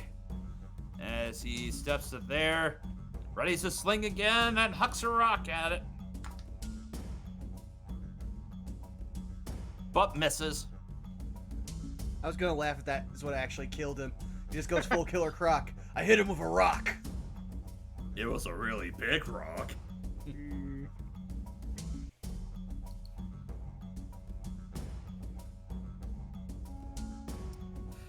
At this point, the grung just looks around. He extends his hand forward with a short bow in it, and he drops it to the ground. And he also takes his dagger off to the side, and he also throws that to the ground. And he throws his hands up in the air.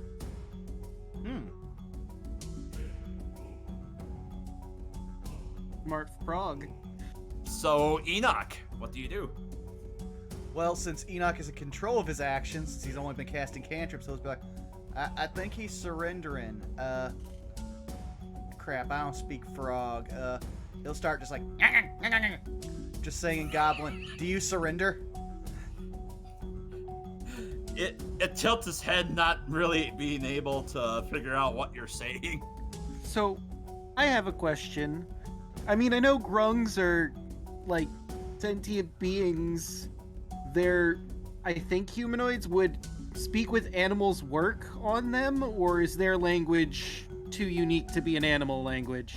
I guess I'll, if you guys are wanting to do anything else, I can go ahead and end combat here.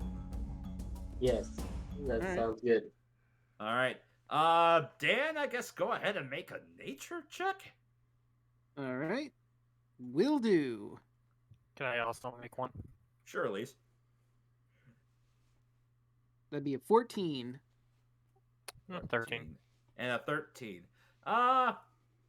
You both have heard of frog-like, humanoid-looking creatures. These are obviously grung. They tend to habit, like, very humid environments, jungles, swamps. I would say, at least you're not too sure, but Dan, you get the feeling that because they're their own creature, you think that speak with animals will not work. Okay. But perhaps if you had something like comprehend languages, because you suspect they might have their own language. Ah. So we don't really have a way to communicate with them unless someone has comprehend languages. No. I guess since we're at combat, Enoch will just kind of like slowly approach and just kind of edge the weapons away from him with the tip of his sword, just kind of like, you know, being wary of him, but also not being openly hostile. It's kind of like, all right.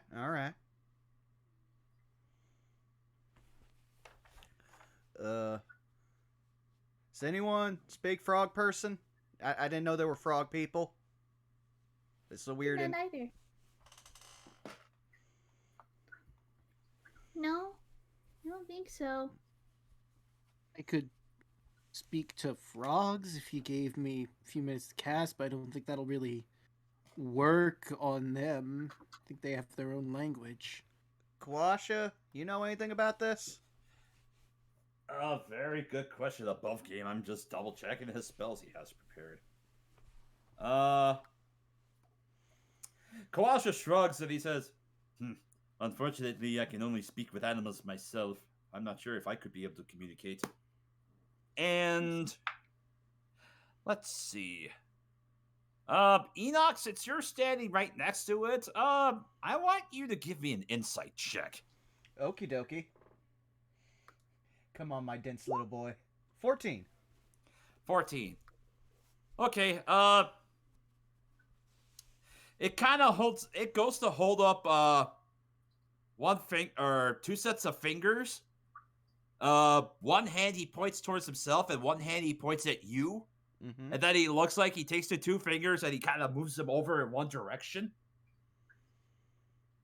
And then he makes a gesture of reaching down to grab something, and it looks like he offers it to you. And then sets it on the ground. And then he lifts his hands up. Okay. And then he touches himself. You get the sense that he's trying to barter for his life at this point. Okay. Enoch will slowly nod up and down and kind of gesture with his normal hand. Okay. Like pointing the direction he was pointing. Kind of like go. But he's still kind of got the sword arm tense. And he flinches a little bit and he just kind of points off in one direction.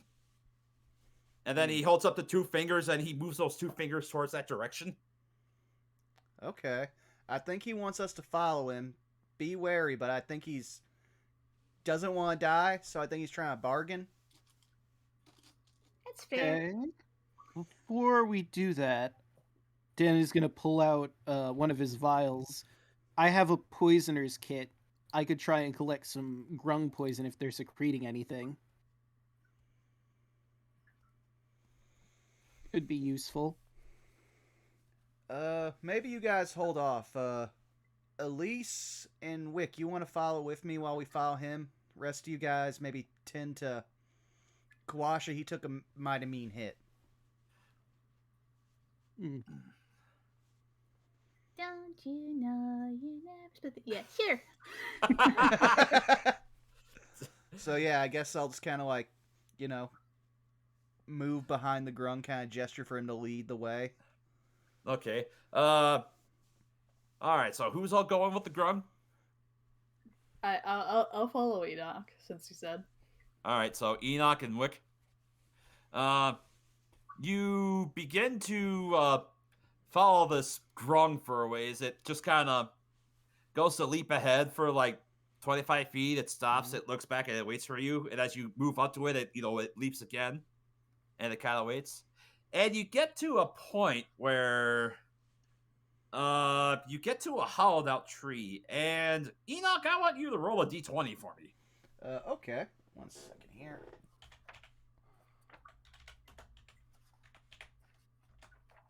Nat 20. 20.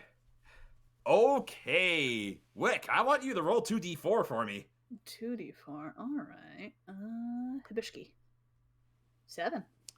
Okay, so as you're led to this stump, it just kind of holds up one finger. It goes to walk inside this this hollowed out rotten tree, and it struggles as it lifts this crate.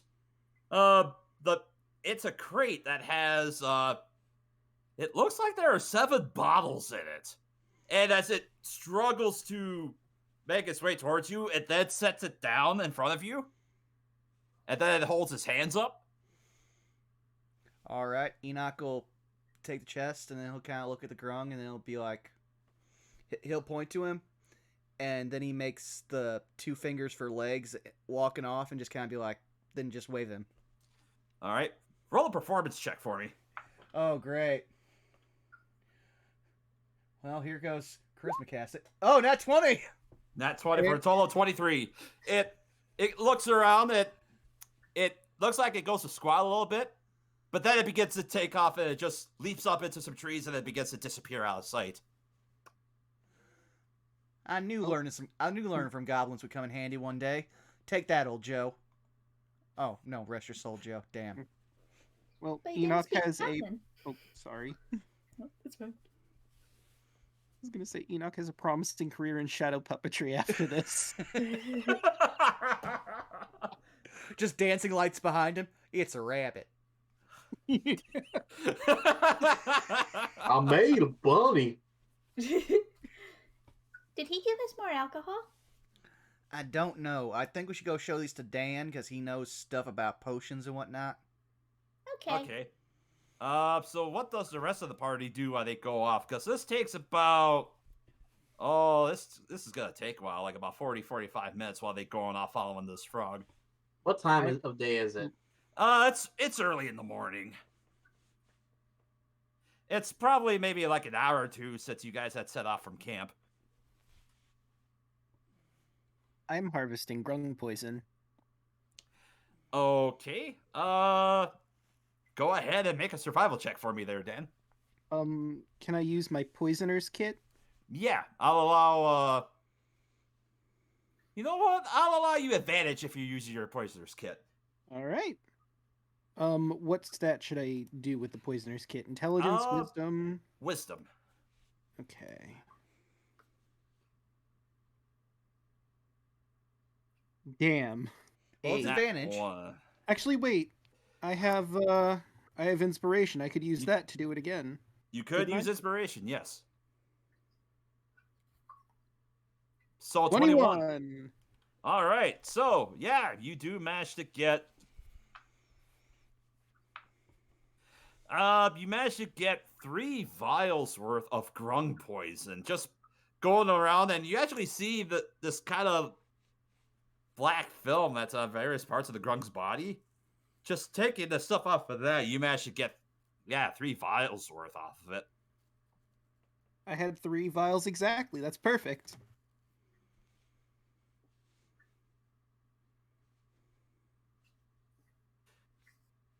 All right. Anything else you want to do while you're waiting for your companions to return? I could do some surveying around for any more potion materials. Quick survival check.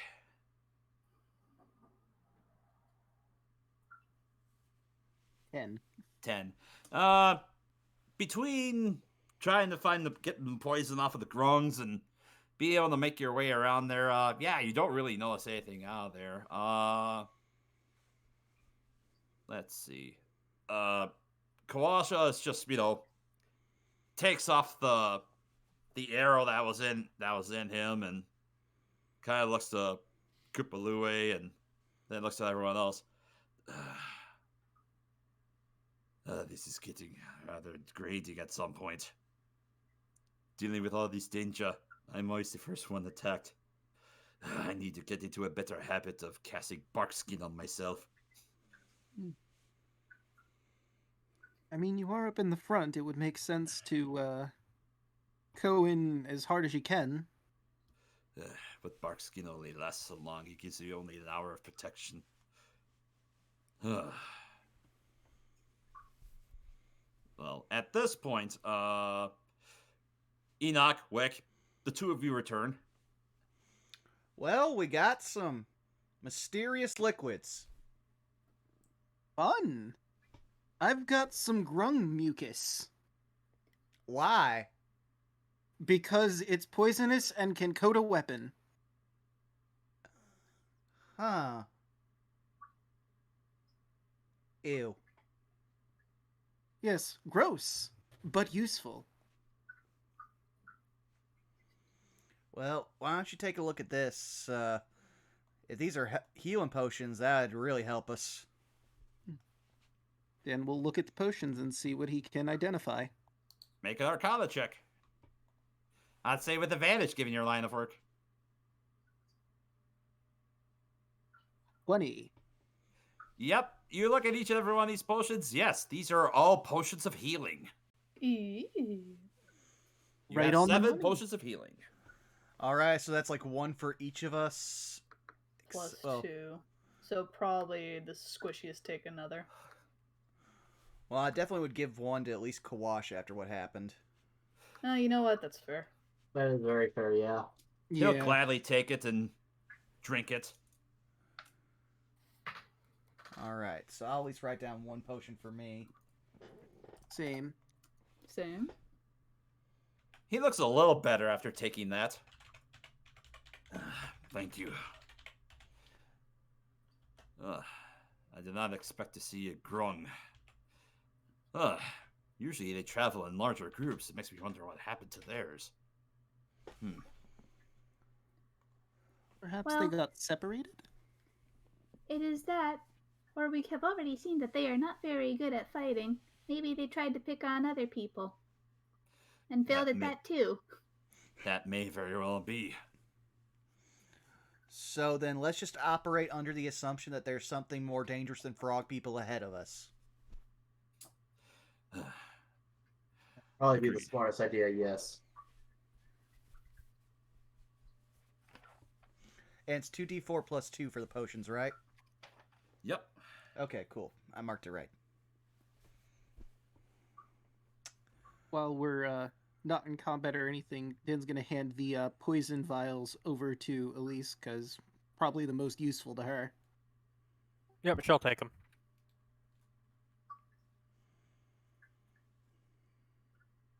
I'll just need those vials back when you're done with them.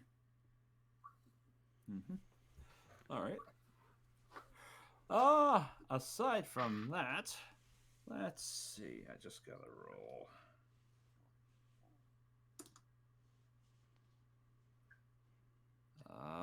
Where's that D4 I need? There it is.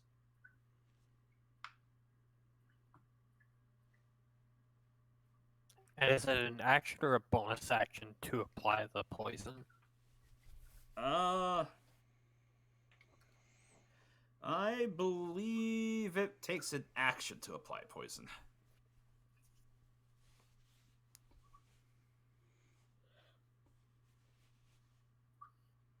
And I have to double check because I think there is something in here specifically about grung poison, but I have to look that up real quick. Well, if you want to take a second, we've been going for almost 2 hours. Now would be a good time for a break.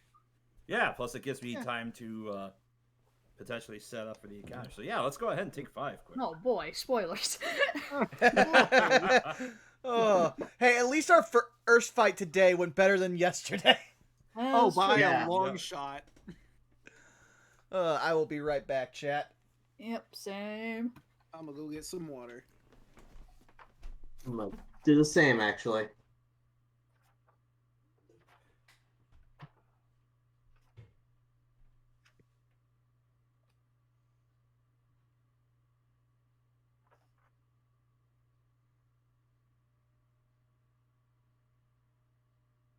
Hopefully you guys have all been enjoying our wonderful campaign so far.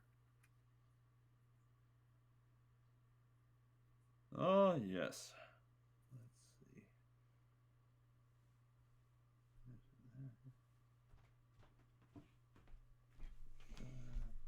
Let's see. And I'm back. So, chat, how you doing? Oh, this has been fun. Yeah.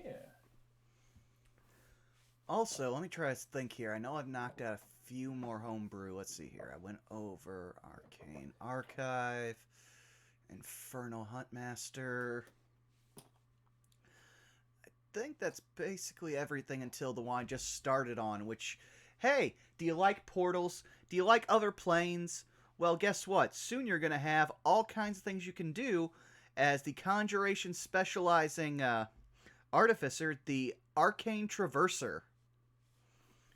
So yeah, I've got the core ability now where basically you open small rifts between, say, the Feywild, the Abyss, the Shadowfell, or Mount Celestia. And no, that doesn't have to do with Pony Monarchy. That's heaven in D&D. But it could be, depending on how much you want to homebrew. Let's put it this way. I'd rather have actual magic than friendship. I mean, our party already brought enough friendship and magic in this group, so I think we're good.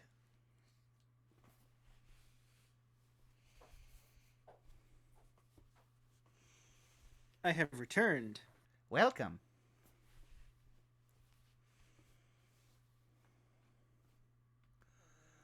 Oh. I am still just like, yay, a combat where I didn't have to cast spells. Just cantrips. I didn't cast any spells on purpose either way. Sure. I was like, I don't want to risk it with these frogs. Yeah, I was thinking about maybe casting Moonbeam, but I'm like, there's only 3 of them. And we pretty much destroyed 2 of them before it even got to my turn. So why waste the slot? Yeah. Though I was almost gonna be like, I was preparing in my head before I forgot we only got to level 4. Thinking of how to explain, oh snap, there's now 2 blasts.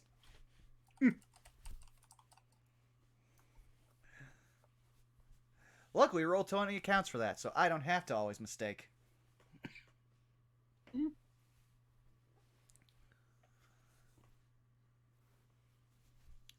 Also, if we were have a soundboard on this, you need to just do the joke at Eldritch Blast! what do I even have queued up here? You guys won't hear it, but chat will. Oh yeah, me and Zako's favorite soundboard. Uh-oh. Oh. Well, I forgot. I uninstalled voice mod, so those buttons no longer work. Wait a second. Let's try. Wop, wop, wop. This one. Potatoes. There it is. Potatoes.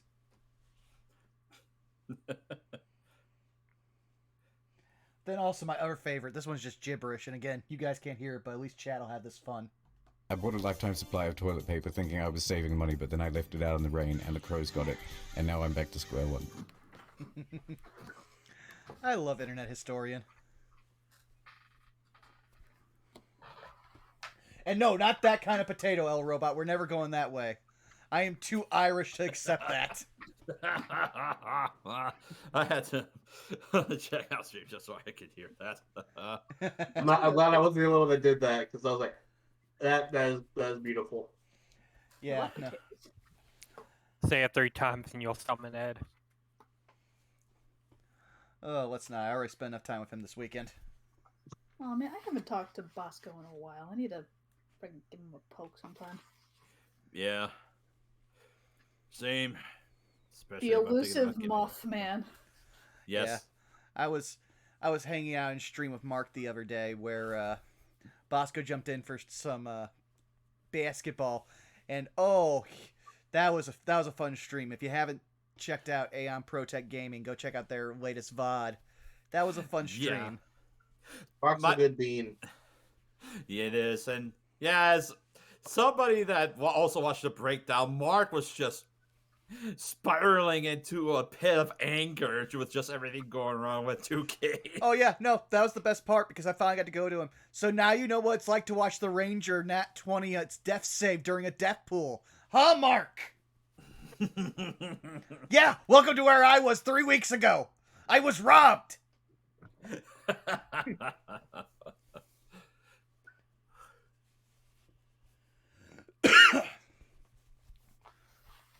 Can't wait for the next romp around Ravenloft next Halloween. Well, no, See it's how many more of our characters make cameos. Well, it's no longer Ravenloft. Now it is Demintlu, which was said on stream, so I'm not spoiling it for anyone. Yep. Though I do want to point out that I'm the only one in the death pool who didn't look up what domain they went to. I was like, I already know like too many domains that do exist. Let's let the ones that I don't surprise me. Mm-hmm. All right. Is everybody back and already set to go? Mm-hmm. I believe so. I'm good. All right. All right, so we'll go ahead and pick things back up. Back in the map. As you begin to travel more for the rest of the day, as you get close to the end of evening, you hear a yell coming from the jungle. Hello there! As you see a group of 4 individuals and rugged-looking gear begin to pass through your way, and they actually begin to walk up towards you. Hello, Hey there. I'm Wick.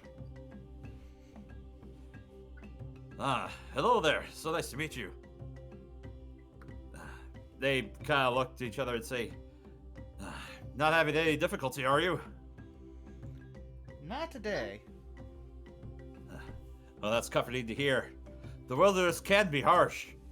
And without missing a beat, Koala just goes up and turns to them. Not everyone can survive it without assistance. Ah, so you're a brother of the Order. Not too often we see another member of the Emerald Enclave around here. Kawasha turns to them and says, likewise. Oh, this is rather fortunate. Tell me, have you been seen any bouts of undead in this area?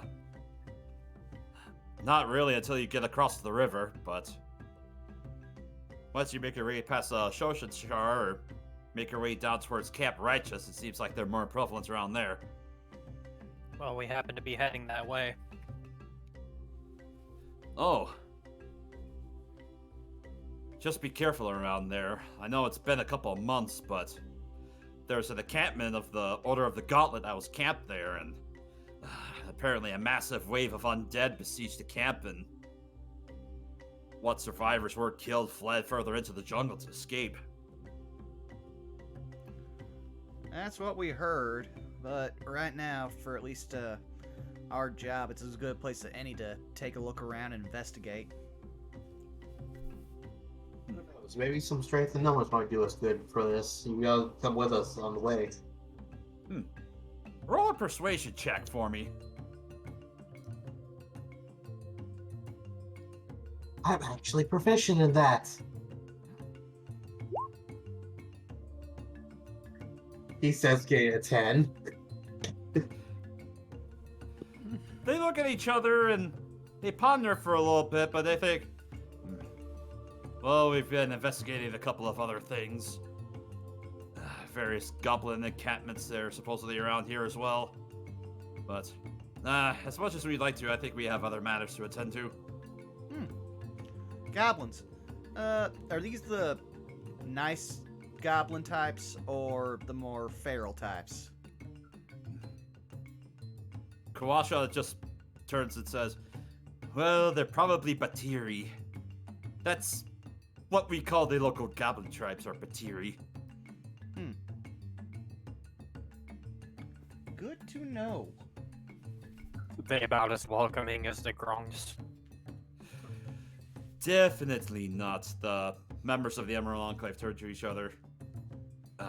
Usually they're just about as savage as any Grung, or they say they can tend to fight with just as much veracity as any beast of the jungle. Yeah, that tracks. Especially if you're near into their young.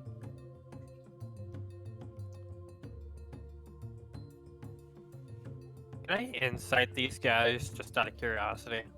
What would you like to insight off of them? Just to see if there's like maybe any ill intent towards them just having a chat with us. Sure, roll an insight. 7. No, they seem to be genuine and helpful. I wanted to do something similar but different.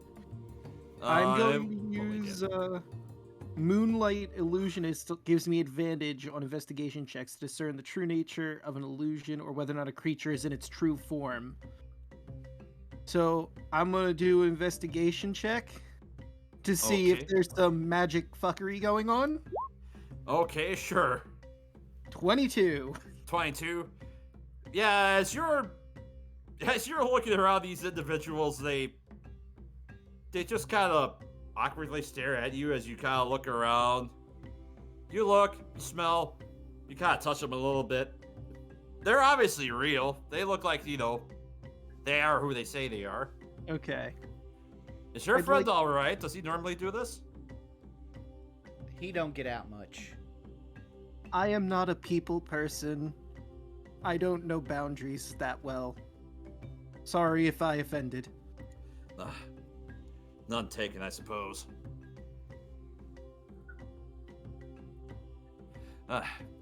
Well, since we told you about Capricious, do you have anything interesting to report? We Not killed some frogs.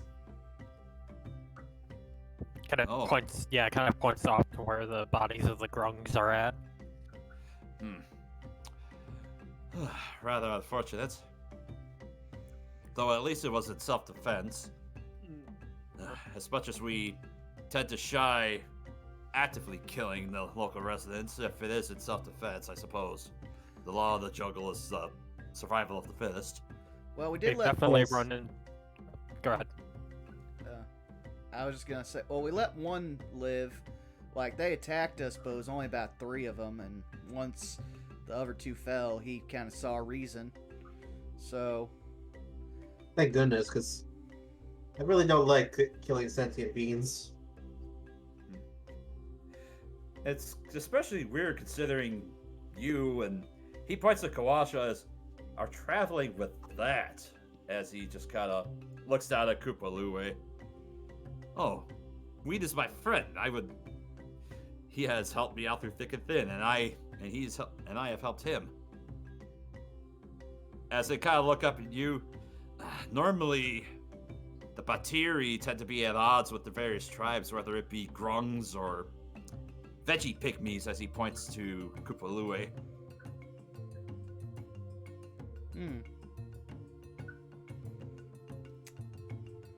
well, at least that's... Philly's nice. Mostly over who they think are in charge of various territories. The raptors have certainly been keeping us on edge. We've run into quite a few packs of them on the way here.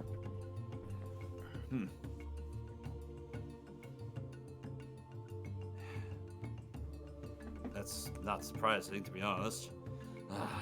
All sorts of various beasts that tend to make their home in this part of the jungle.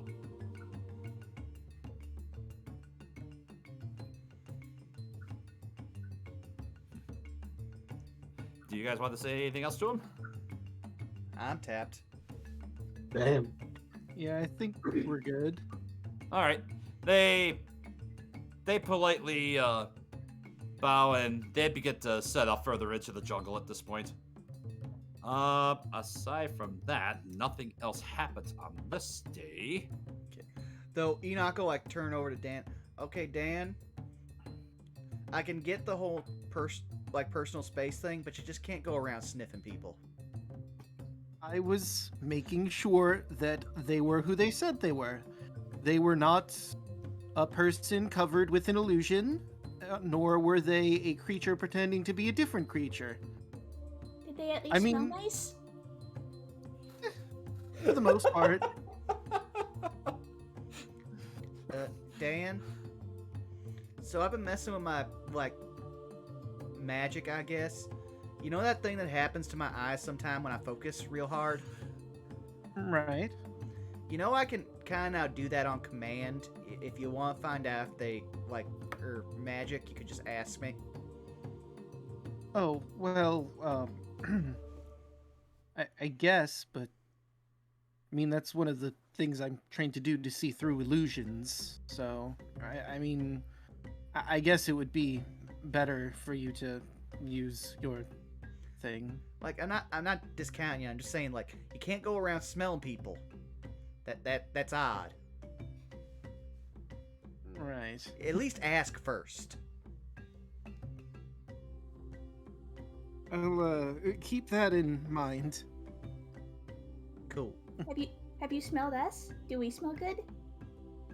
I haven't smelled any of you recently. We find out that's what he did during his first few night shifts.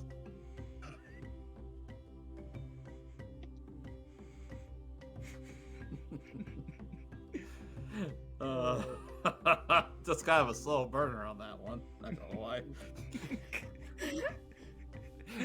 Oh, man. Come, browse, search, smell. Anyway, the day passes and you guys set up camp. Nothing else happens during your watch. The next day, it is sunny, and you guys get no rain from your rain catchers. Bug spray. Apply your bug spray. Bug spray. Bug spray. Do, do, do, do. Bug spray, bug spray, bug spray. All right.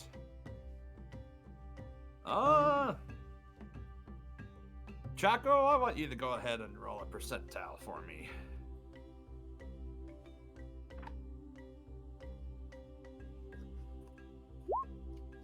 Eight. An 8, you say.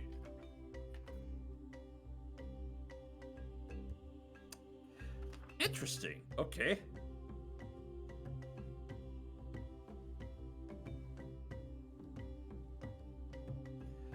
All right. Oh,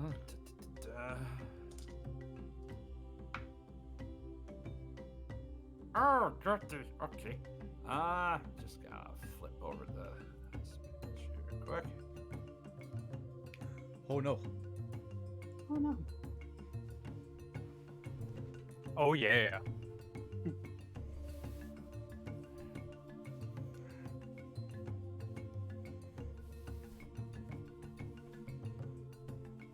All right, and then I just gotta go ahead and clean up this map. So I gotta bring it back over here. Ayup, ayup, ayup. Ayup, ayup. Ayup, and then delete that, delete that. It's funny in my group that I DM, our fighter, when they were attacking a hag's cottage, he rolled a nat 20 and just like legitimately speared the door off its hinges to get in. Also, since it's a new day, I think I'm gonna put my floating +1 into strength from Khan. Oh, now that I think about it, I haven't really gotten a chance to look around for any materials for potions, if at all possible, before the encounter. Okay. Could you repeat that for me? I was just kind of getting distracted setting this up. Before we go into the encounter, could I do a quick look around for potions materials? Let's see. That. Okay. Sure. Make a quick survival check for me. 12. 12. That's kind of hard. You see a couple of edible mushrooms that you kind of see off in one corner, but you don't really see anything else. So I'll see you get a day's rations worth of mushrooms. All right. I will. I'll just make the note because I have the Wanderer feat from my Outlander background. I do have the ability to find food and water for pretty much our entire party each day. So, if you want me to just retroactively roll a survival check every day for that. Sure, yeah. I was about to say, Well, Draco, I guess we can kind of worry about the semantics later, but Yeah. I also have that feat, so yeah, if you ever want like advantage in it, it'll help. I'll just roll it for now. Oh yeah. Just so Alright. we're not diving too deep into our rations, as long Yep. as I have it. yeah, we'll say for today you managed to find a bunch of rations. And let's see. All right, I just realized I gotta mess up on one of my layers real quick here. oh, it's all good. Which means Murfat. Because I'm sorting things out here. Row.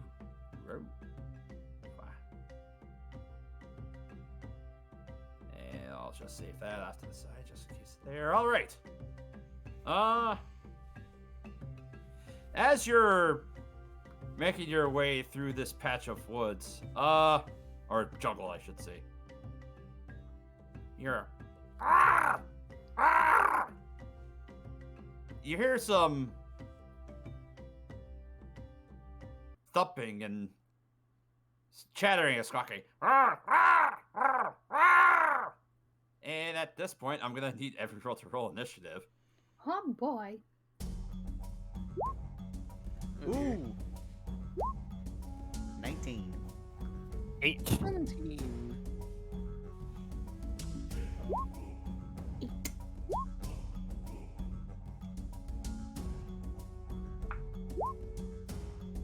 As you look off to one side of the... There's a particularly thick brush. As I'll just go ahead and begin to reveal them.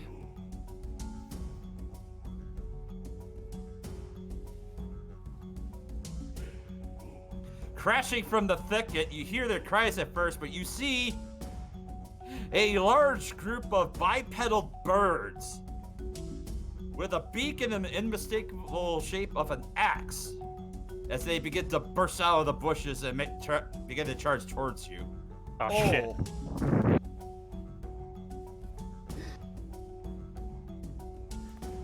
We're getting Hitchcock, guys. Oh no. Eh. No, we're not getting Hitchcocked. We're getting worse. We're getting Emu Ward. Oh god. Oh no. We can't Alright, survive that. so they rolled a 17. How about our guide and that? Oh, you rolled pretty well. These things are fucking huge, too. Guasha rolled a 15. Yeah, these are all big enough for us to mount. Koopalue, you rolled a 16. Dan, I'm gonna need you to do a roll-off because these things tied with your initiative. So roll a d20 for me. Alright. 15. You win the tie, so you will get to go first.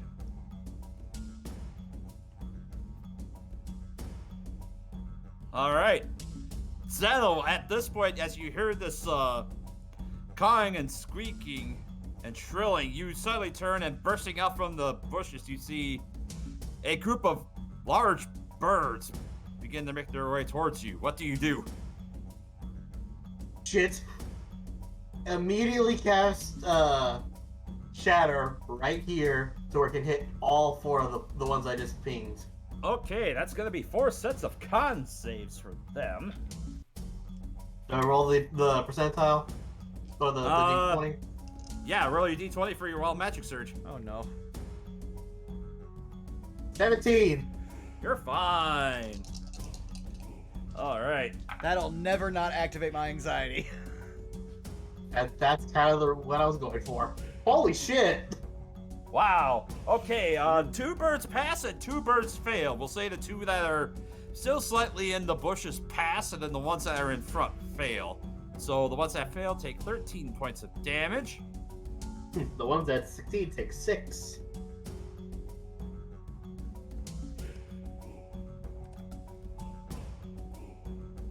And before anything else happens, move back here.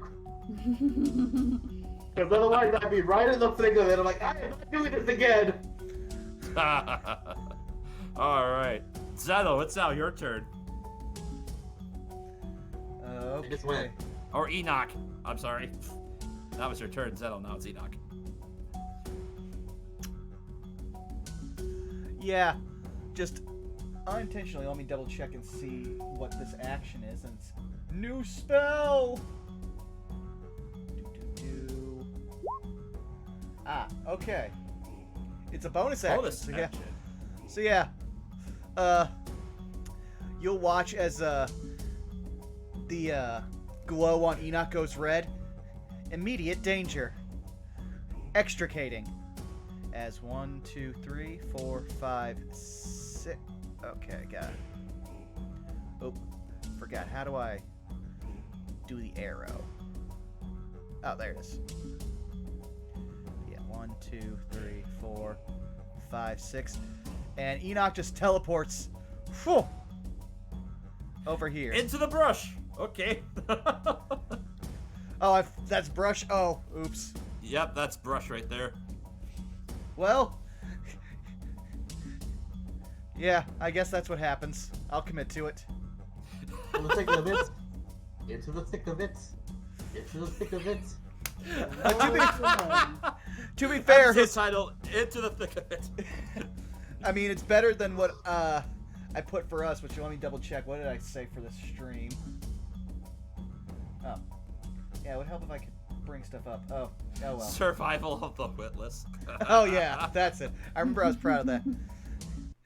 But then after that, miscalculation. Let me see, what else do I have to work with here? Correcting course. Well, true, that is a bonus action, so You can cantrip as an action or an attack. yeah. I think at this point, Enoch will just kind of see the one other giant bird like hurtling at him, and homing projectiles launched. So 1, 2, 3, 4. So that's 9 plus 4, so 13 damage on this one.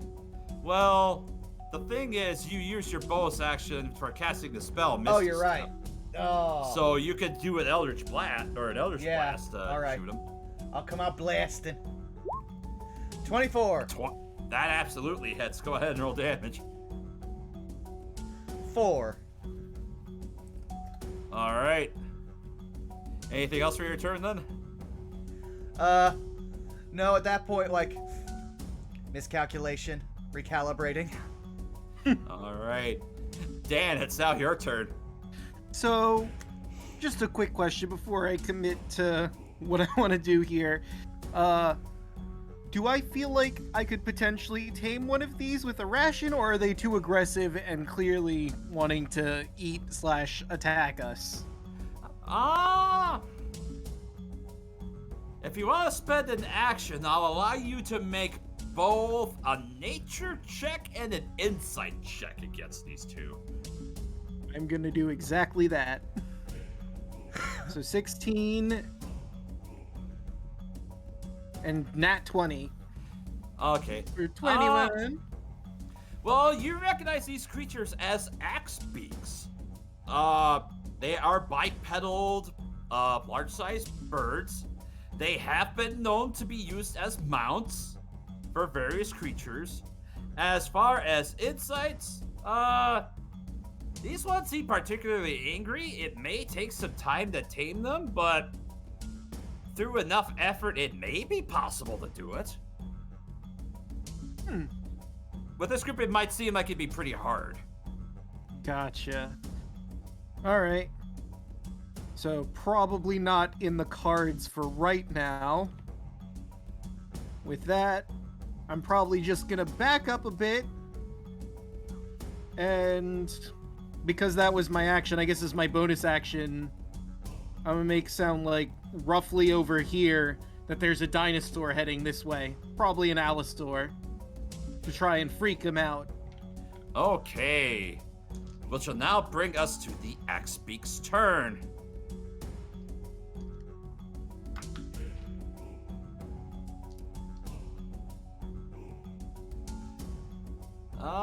Let's see. We'll just do that.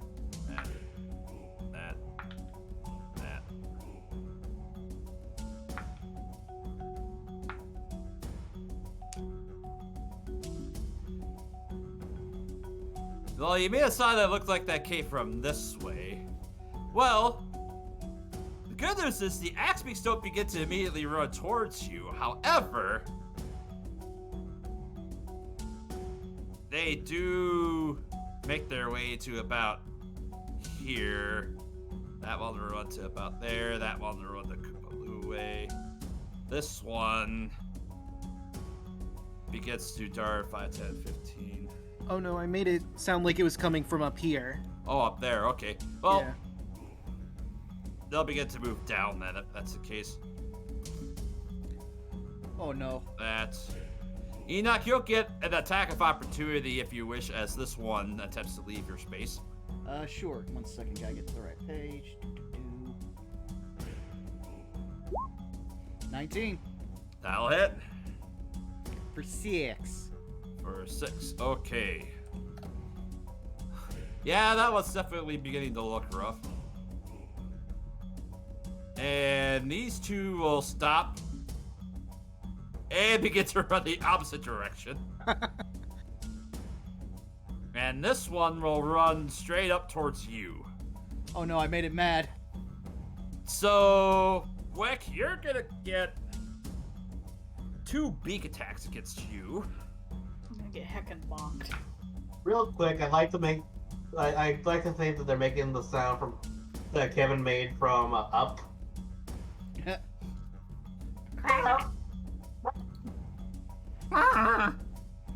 I'm more imagining Alan Tudyk from Moana as the, I think it was As the Puku chicken. Puku. Yeah. Mon? Alright.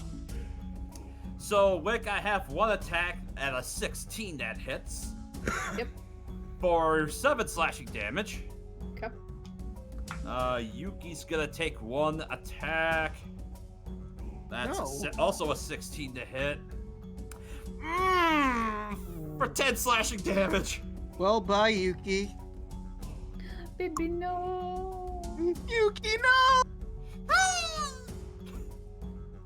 That's okay, we can summon her back next turn. I'm still getting vengeance. And Elise, you're gonna get 2 sets of beak attacks on you. Oh no. 1 will be a soft 20 to hit Yep, that hits. for 9 slashing damage. Oof. And 1's gonna make an attack on Koopalue. After that, roll into the trait. That does not count. That was almost a nat 20, but it actually missed.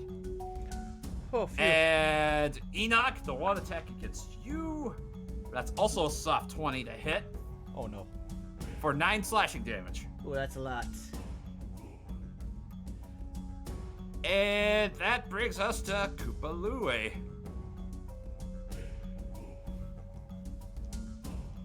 He's going to... Oh, what does he have for a weapon again? It's been a while since I've had to He do has a melee sling. for him. Oh, melee. I think he had a claw attack. Oh, that's right. He does have claw. So he's going to roll an attack with his claws. Yep, he does hit that bird for... Not in the tray. So, point reports on him. Mashes to slash it to his leg. And that brings us to Kawasha. Protect yourself, my He's friend. going- Let's see. How can he do?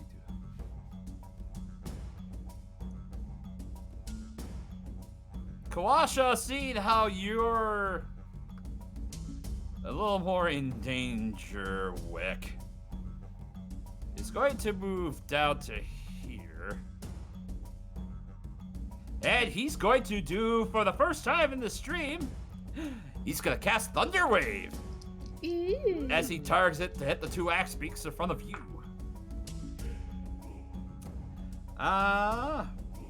Let's see. Which ones are you hitting? Are you hitting them? He's hitting. Actually, he can hit it just right. He can actually hit 3 of them. Because that's 15-foot cube. Yeah, so he's able to hit all 3 of them. So that's 1 more roll. Alright, so that's 2 passes and a failure for... Yeah, I need 1 more.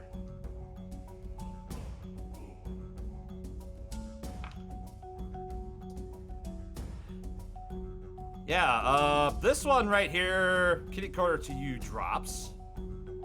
Dead. Ooh. This one is barely standing. As is the one behind him, which is slightly better. And that brings us to Elise. Alrighty, moving here wouldn't provoke attack of opportunity from that, right? Correct. Okay. So I'm gonna move down here.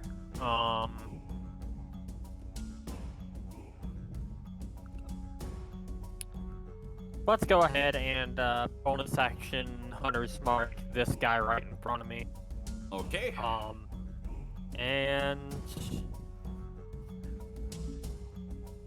I'll just go ahead and dagger him. All right.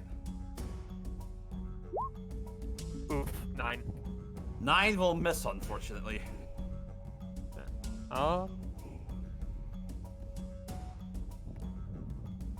Anything else? No, that's it. All right, Wick. Alright. For my action, Wick is gonna clap his hands together, hide and seek, and cast the darkness with his domain thing. Ooh, yes. So that is a 30-foot radius, and I can choose 2 people, as well as myself, who can see clearly in this darkness. So Elise, you're going to be able to see normally in this darkness. You are out. I think you both have range. Zeno and Dan, you do both have range, right? Yes. Yes. Okay. You're closer, so Zeno, you're gonna be able to see normally in this as well. Yay! So we'll just say roughly. Yeah, it's centered on me and it moves with me. So it's about like that. Yep. And then for my bonus action for the spell, I am going to cast Shadow Blade. Ooh, Shadow Blade. Ooh. That's smart. Yes. So this deals 2d8 psychic damage, and because I am in the darkness, I make attack rolls with advantage. That said, I don't think I can make my attack immediately. So... Correct. So you ready your Shadow Blade? Yep. All right. You're all in danger. All right. Rest in pieces, Yuki, as we make our way to Zeno, Rude. the top of the turn. Alright, so now, like, it worked last time, so what the hell? Shatter again. On right there, so I can get these 2 birds. Okay. First, do my due diligence. Fallon, please get out of the way. That is a 19. All right. Your wild magic is good. Very scary instance where the dice almost looked like it was gonna be a 1. Yeah. Alright. Boom. So 2 more counts. That is 15 points of that. Yeah. So you set her back here to hit these 2? Is that right? Alright, yep. They immediately turn ghost pale and they both drop to the floor. They are dead. I thought you were gonna say like they turned black like cooked chicken. Sounds like you're cooking chicken wrong. Alright. Not Anything according to else my you want? mother. Anything else No, for that's you? it. Okay. Enoch, you now have an angry bird in front of you. What do you wish to do? Well, Enoch's going to preserve himself, and he is going to use his rapier again for booming blades, so 23. Roll damage. Okay, so that's 7 from the blade, and Alright. 2 if it moves. Alright. Anything else for your turn? No, that's it. He's kind of preoccupied. Alright. Dan, Well, the you find one yourself that... in the darkness, but oddly able to see. Huh. Weird. I thought it was Zeno that got the ability to see in the darkness. Oh, did you Yeah, not get the Zeno. ability to see? Yeah, Zeno got it. Zeno and Elise. Okay. You're in darkness. You cannot see. Well, I don't like that. Pretty sure the bird that killed my dog is dead, so I can't get vengeance against it. Can I... I'm really close to the edge of the darkness. Can I just walk out? Roll a d8 for me. Alright. D8. 8. Let's see if you're facing that way. Yeah, you managed to take a 5-foot step down to here, and yeah, you find yourself out of the darkness. Okay. No, it'd be like right there. So I'm move right there. And I'm going to cast move, but... Oh, and I'll just clarify, yes, you do see this axe beak on the edge of the darkness. Perfect. So I'm gonna cast Moonbeam, like, right on the edge of the darkness, encompassing it as well. All right. So I'm just gonna... I'll go for light gray for my Moonbeam. Okay. Otherwise, I also have that. Oh, or that. That works too. Yeah. And that's exactly where I'd want it. All right, so that's gonna be 2 con saves from the boys. Yep, and I will grab my Moonbeam. All right. 1 bird passes, 1 bird fails. Go ahead and roll the damage. Okay. Actually, let me double check to make sure your DC didn't get bumped up. Yep. So 9 radiant damage. This You one wanted my passes. attention now. You're getting help. I'm sorry, guys. Fala was like right in front of my monitor, so I'm like, nope. Now you're getting hold. Now, a quick question, because this is like a radiant light, would this actually like cut through the darkness?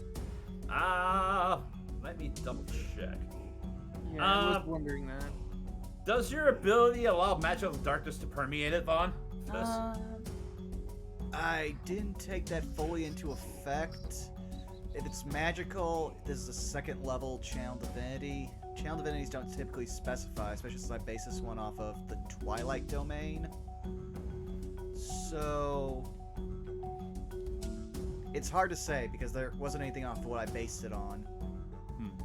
Well, if you were to base it off of, like the normal darkness spell, normally magical light can penetrate magical darkness, so we could probably just rule that as is now.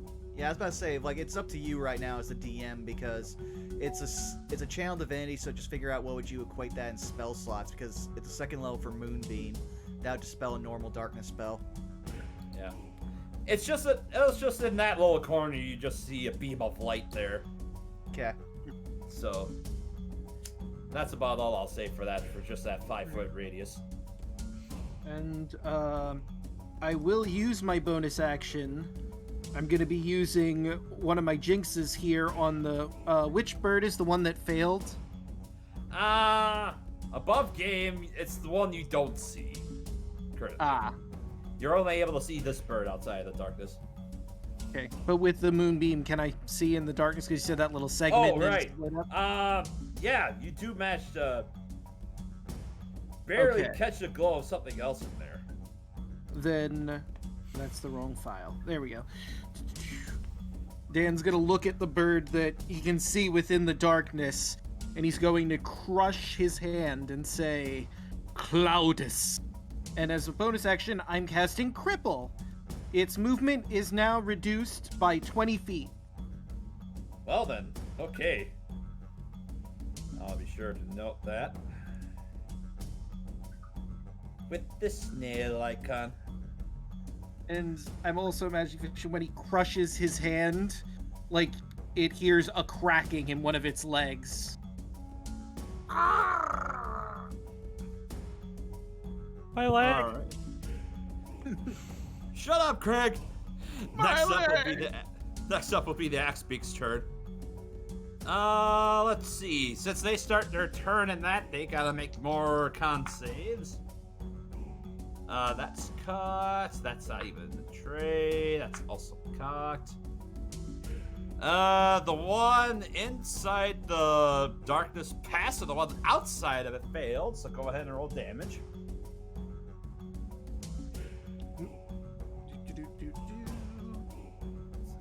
What is it again? 2d10. 17. Ooh, okay. So you see the bird that's inside just erupted ghostly flames and perish. And then this one is looking very rough. That was kind of a wasted bonus action, but it's fine. It was fun. Well, you crippled it to death. And this one, seeing how bad it's injured, it's going to run away. 5, 10, 15, 20, 25, 30. And it's going to dash away 60 feet.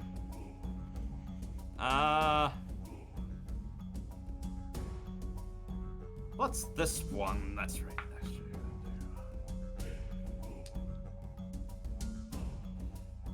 This bird that you did notice right next to him, you don't really notice anything with because it's a little bit away from you, but you get the feeling that you really don't notice the presence of that bird. And Enoch, or not Enoch. Wait. Enoch and... This bird ran away from me? Yeah. You would not... Oh, that's right, you can see it. I can see him, yeah. You do get an attack of opportunity against it then. And with Shadow Blade. Do a heckin' 2d8 then. Yeah. 7 psychic damage. That's only 1d8. Oh, sorry. Oh, yeah, that's true. Also, I guess I should actually roll to hit, shouldn't I? Oh, yeah. True. This is with advantage. Oh, come on now. Really? Really? What's the total? Oh, that was the d20 with it. Oh, wait, hold on. What is Well, plus your proficiency, plus your wisdom. Plus my proficiency, plus my wisdom, so 9. Where the heck is my proficiency? It should be 2. 11. 11, that just hits. Hot diggity. Oh, wow. So go ahead and roll one more d8 then. Okay. Get out of my way, turn order. And oh! Yeah, as it goes to duck away from you, you instinctively reach up and you slice its leg off. It falls over dead. No, you don't. Don't run from the darkness. And there we have it, ladies and gentlemen. Quote of the night. The only thing they fear is you. And then this axe beak, seeing how badly you hurt it, it's going to attempt to dash away from you. So it takes the thunder damage, which was how much again? Just let me scroll up here. 2. Alright, and you do get one attack of opportunity as it attempts to flee. Only 9. 9, so it misses. As it dashes 60 feet away from you. Then that will bring us to Kupalue. He can't see in the dark. He's not sure which way to go. There is a light at the edge of the darkness. Oh yeah, he does see the light there, so... Oh no! He'll skirt around the light? Because he's seen you cast Moonbeam before. He's not gonna step into it. So he's just gonna look over there confused, like what the heck to do. Kawasha is currently in the darkness. And he's gonna step...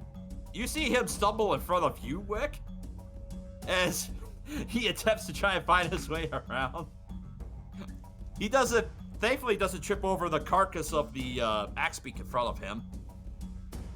But he's trying to find his way out. Oh, come on, I just want to get to Kawasha as he tries to make his way out of the darkness. That will bring us to Elise.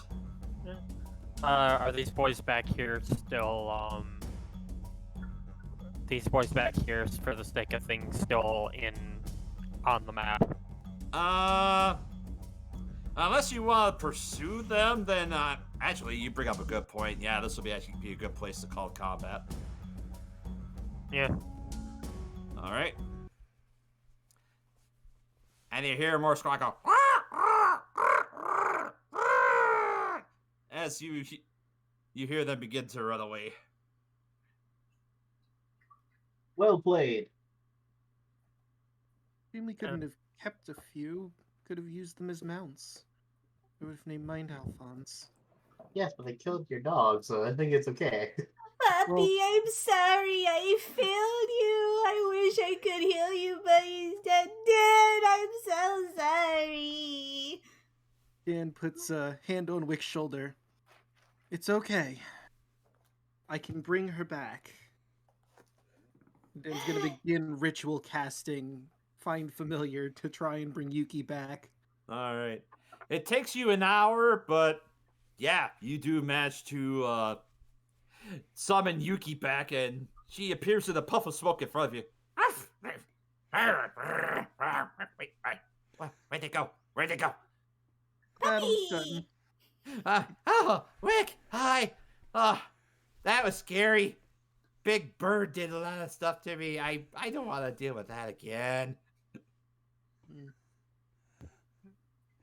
While that's happening, I'm gonna carve me some trophies out of these birds. All right, go ahead and roll a survival check for me, at least. 23. 23. Yeah, you managed to get... Oh, let's see here. While you're figuring that out, like, while he was casting Find Familiar, Enoch will come back to himself and be like, how the heck did I end up in these bushes? Oh, you kind of cut out there, Vaughn. What were you saying? Oh, he just goes, how the heck did I end up in these bushes? And he's just trying to, like, pull himself out of brambles and such, I guess. You poofed in there. What? I gotta go through this, like, thing again. He just starts messing with his, like, little wrist screen as he tries to pull himself free.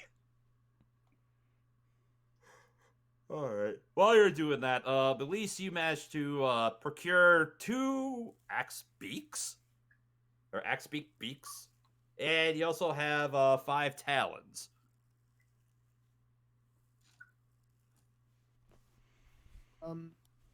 After Dan is done bringing Yuki back, would he know if these birds produce the lard he would need to possibly make the bug salve later? I suppose you could give me a nature check with that. All right.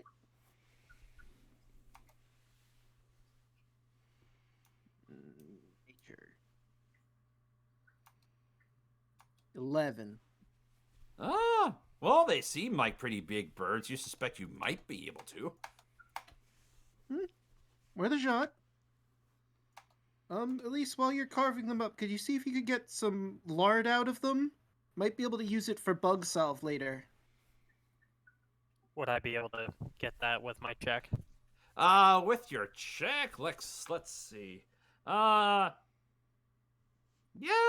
a couple of them have some decent marbling and fat in them, kind of around the kind of like they're on the breast and the stomach of these birds. So we'll say with that you managed to get about a pound of lard, we'll say.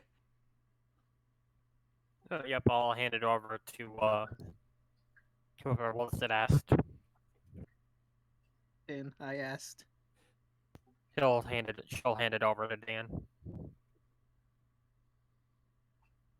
Excellent. Okay, just need some spearmint and some...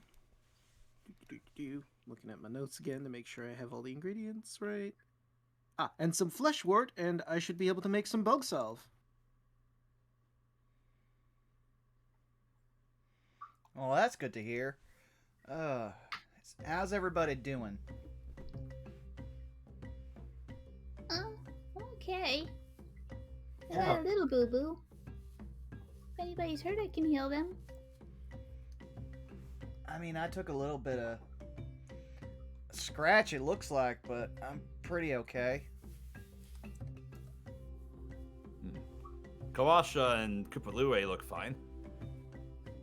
I took a bit of a peck, but at least she she wouldn't turn down the healing, but she would probably make sure that like anybody who's worse off than her gets it first.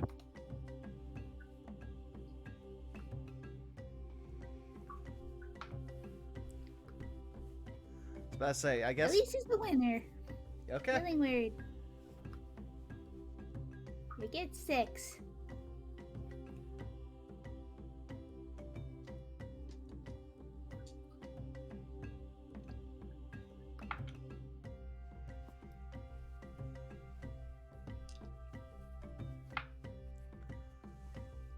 All right. Well, on the upside, if we can find someone who deals in animal parts, we can probably get some money. At least at this rate. For sure. That's a lot of chicken nuggies.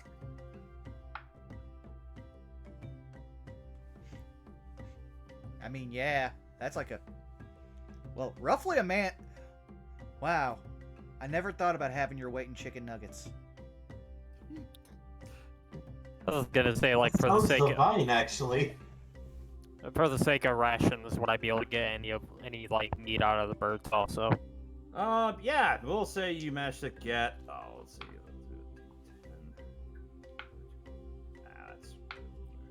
You managed to get 7 days worth of raw rations out of the birds.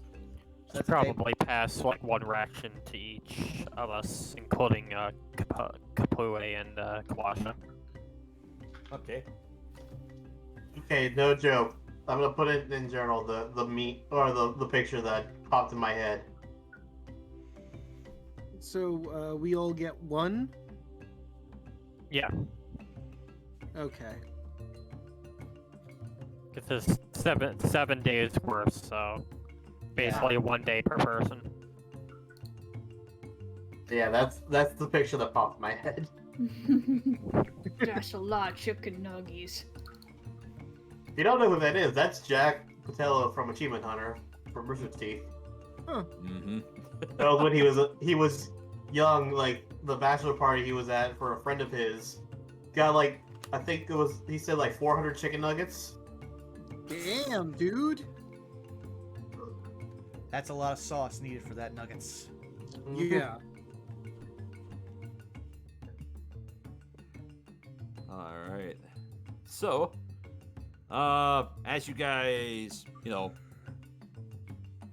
carve out your spoils from this adventure or from this encounter, and you continue on your day, nothing else happens. The next day, it is lightly raining. So you maybe only get about a gallon of water, maybe, between your two rain catchers. And as you make your way over to here... Bug spray real quick. Oh, yeah. Yep. Apply bug spray.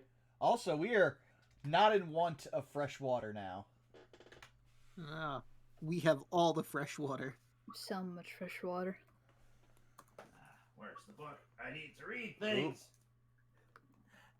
As you continue to sail on down the river, eventually,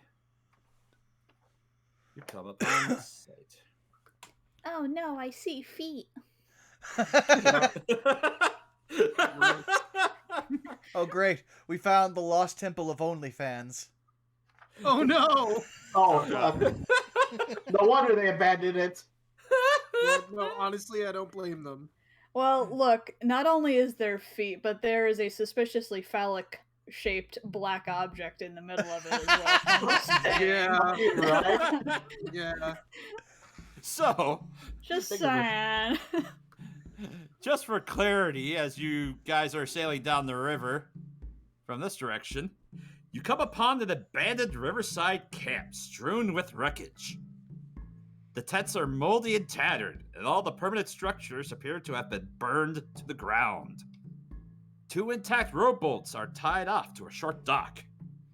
North of the camp is a ridge, built into which is an 80-foot-tall stone statue carved to look like a man with a crocodile on his back. Between the statue's feet is a stone archway leading to a dark tunnel. To the left of the statue is a crude animal pen with a small panicked bird running around inside it. there are no other signs of life. Okay, everyone, let's be careful. Can I roll investigation to see if I can see anything? I guess I'll allow a perception check. May I also roll? Sure. Yeah. And then Alright, so for Xeno and Elise, yeah, you hear, if you guys want to, you can basically place your minis, right down here, if, assuming you're all in your canoe as you're making your way down the river to about here at this point. Okay. The main thing you tend to hear is, you know, like, coming from the bird that is currently in the pen that's over here, past the moldy tents. Aside from that, let's see. 5, 10, 15, 20, 25, 30, 35,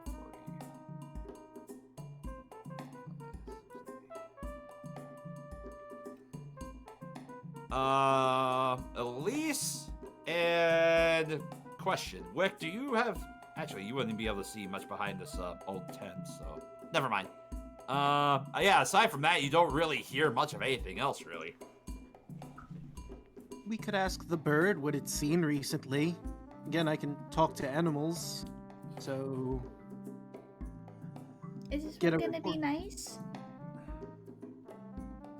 I mean... Well, they're in the fence, so... Probably domesticated? either that or it's been captured and it'd be a good thing to let it out anyway. alright, while you guys do that, I'm gonna take a look around some of these tents. I'm gonna join you on that one. Alright. Yeah, I'll go ahead and explore as well. Okay. Let's see. Alright, so who's going to be exploring what tent? I'll probably start... sorry. I'll probably start might- somewhere around here.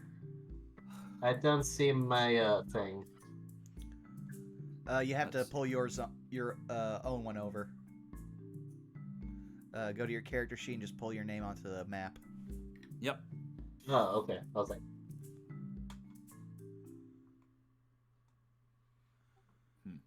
I'll go ahead and start at this tent right here. go right here. Okay. Oh, waddle over here. Okay, so... Alright, so we're gonna start with Wick as you scrounge around that tent. Okay, and then for Zeno. And then for Enoch.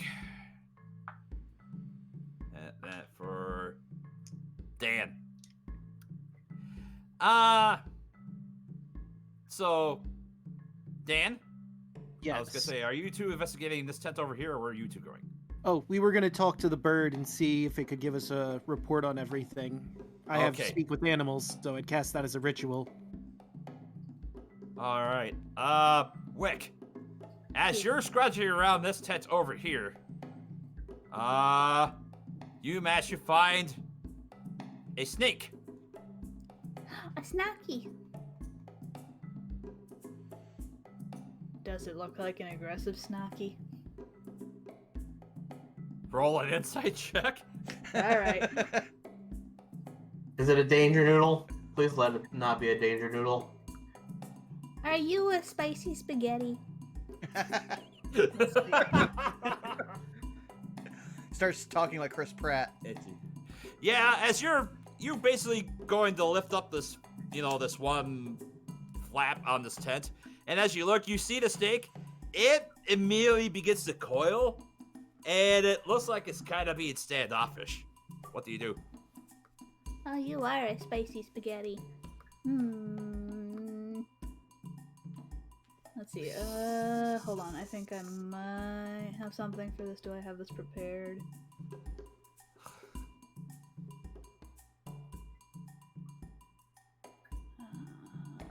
I don't have that prepared. Okay. Do I have an item?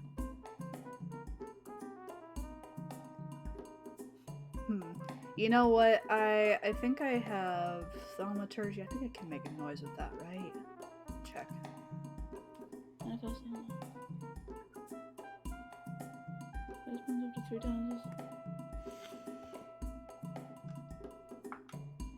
Okay. Yeah. I can make a sound. I'm going to create the sound of a mouse. Kind of off, just like more to the side, just away from the tent. Okay. I guess what's your spell save DC? Oh, 12. All right. It perks its head and it looks like it starts to slither away. It kind of digs itself further into the tent away from you. Yeah. It's a cantrip, so he's just gonna kind of keep doing that just to kind of keep it distracted while he just looks inside. Okay. He's gonna look as not threatening or aggressive as possible in the meantime. Okay. You kind of scrounge around inside this tent. There's really nothing of note in here. It looks like everything is just kind of moldy and rotten. Same thing with Elise, Zeno, and Enoch as you're looking over your tents. They're all moldy, they're very tattered, and yeah, they're not in very good shape. Dan, as you're going to look at the bird that is currently scrounging around. You cast Speak with Animals? Yes. He's going to wave his hands, and it's going to end with him touching his own forehead and saying, Loqueracum animalibus. And then he's going to start talking to it in its own language. What do you say to it? Hello, my name is Glindan Ilworth. We were just wondering what exactly happened here, and since you're the only living thing around, was hoping you would have some information. It says, it kind of stops, you just hear it say, out, I want out, I do not want to be here, I want out. Oh, I completely understand, and I'll get you out. I just want some information in exchange for my service. Roll a persuasion check.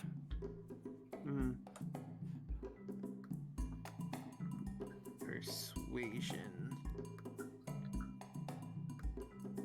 12. Well, it stops. It just like it begins to calm down a little bit.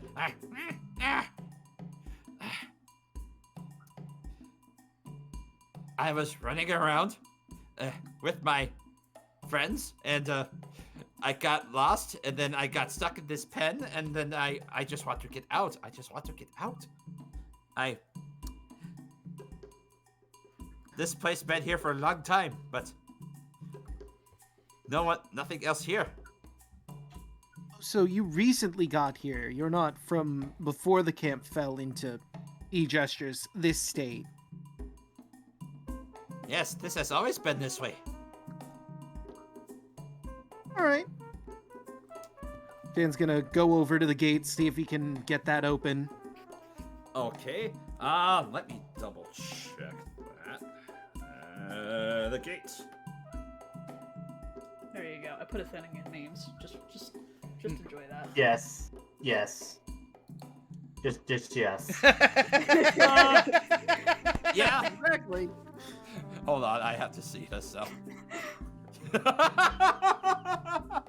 Frickin' Jack. I mean, you hardly recognize him.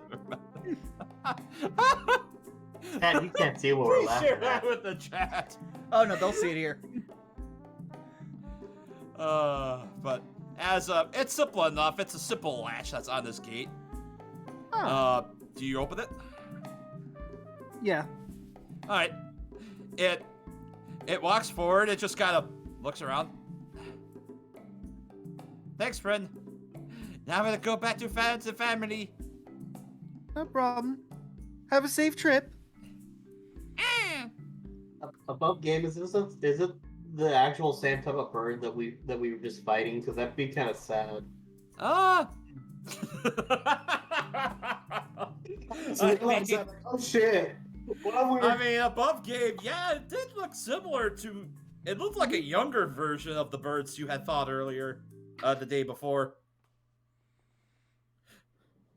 Law of the jungle. Yeah. Survival of the fittest. They attacked us. Self-defense.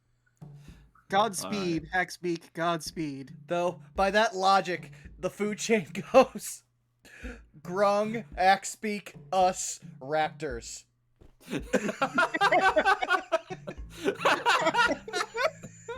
All right.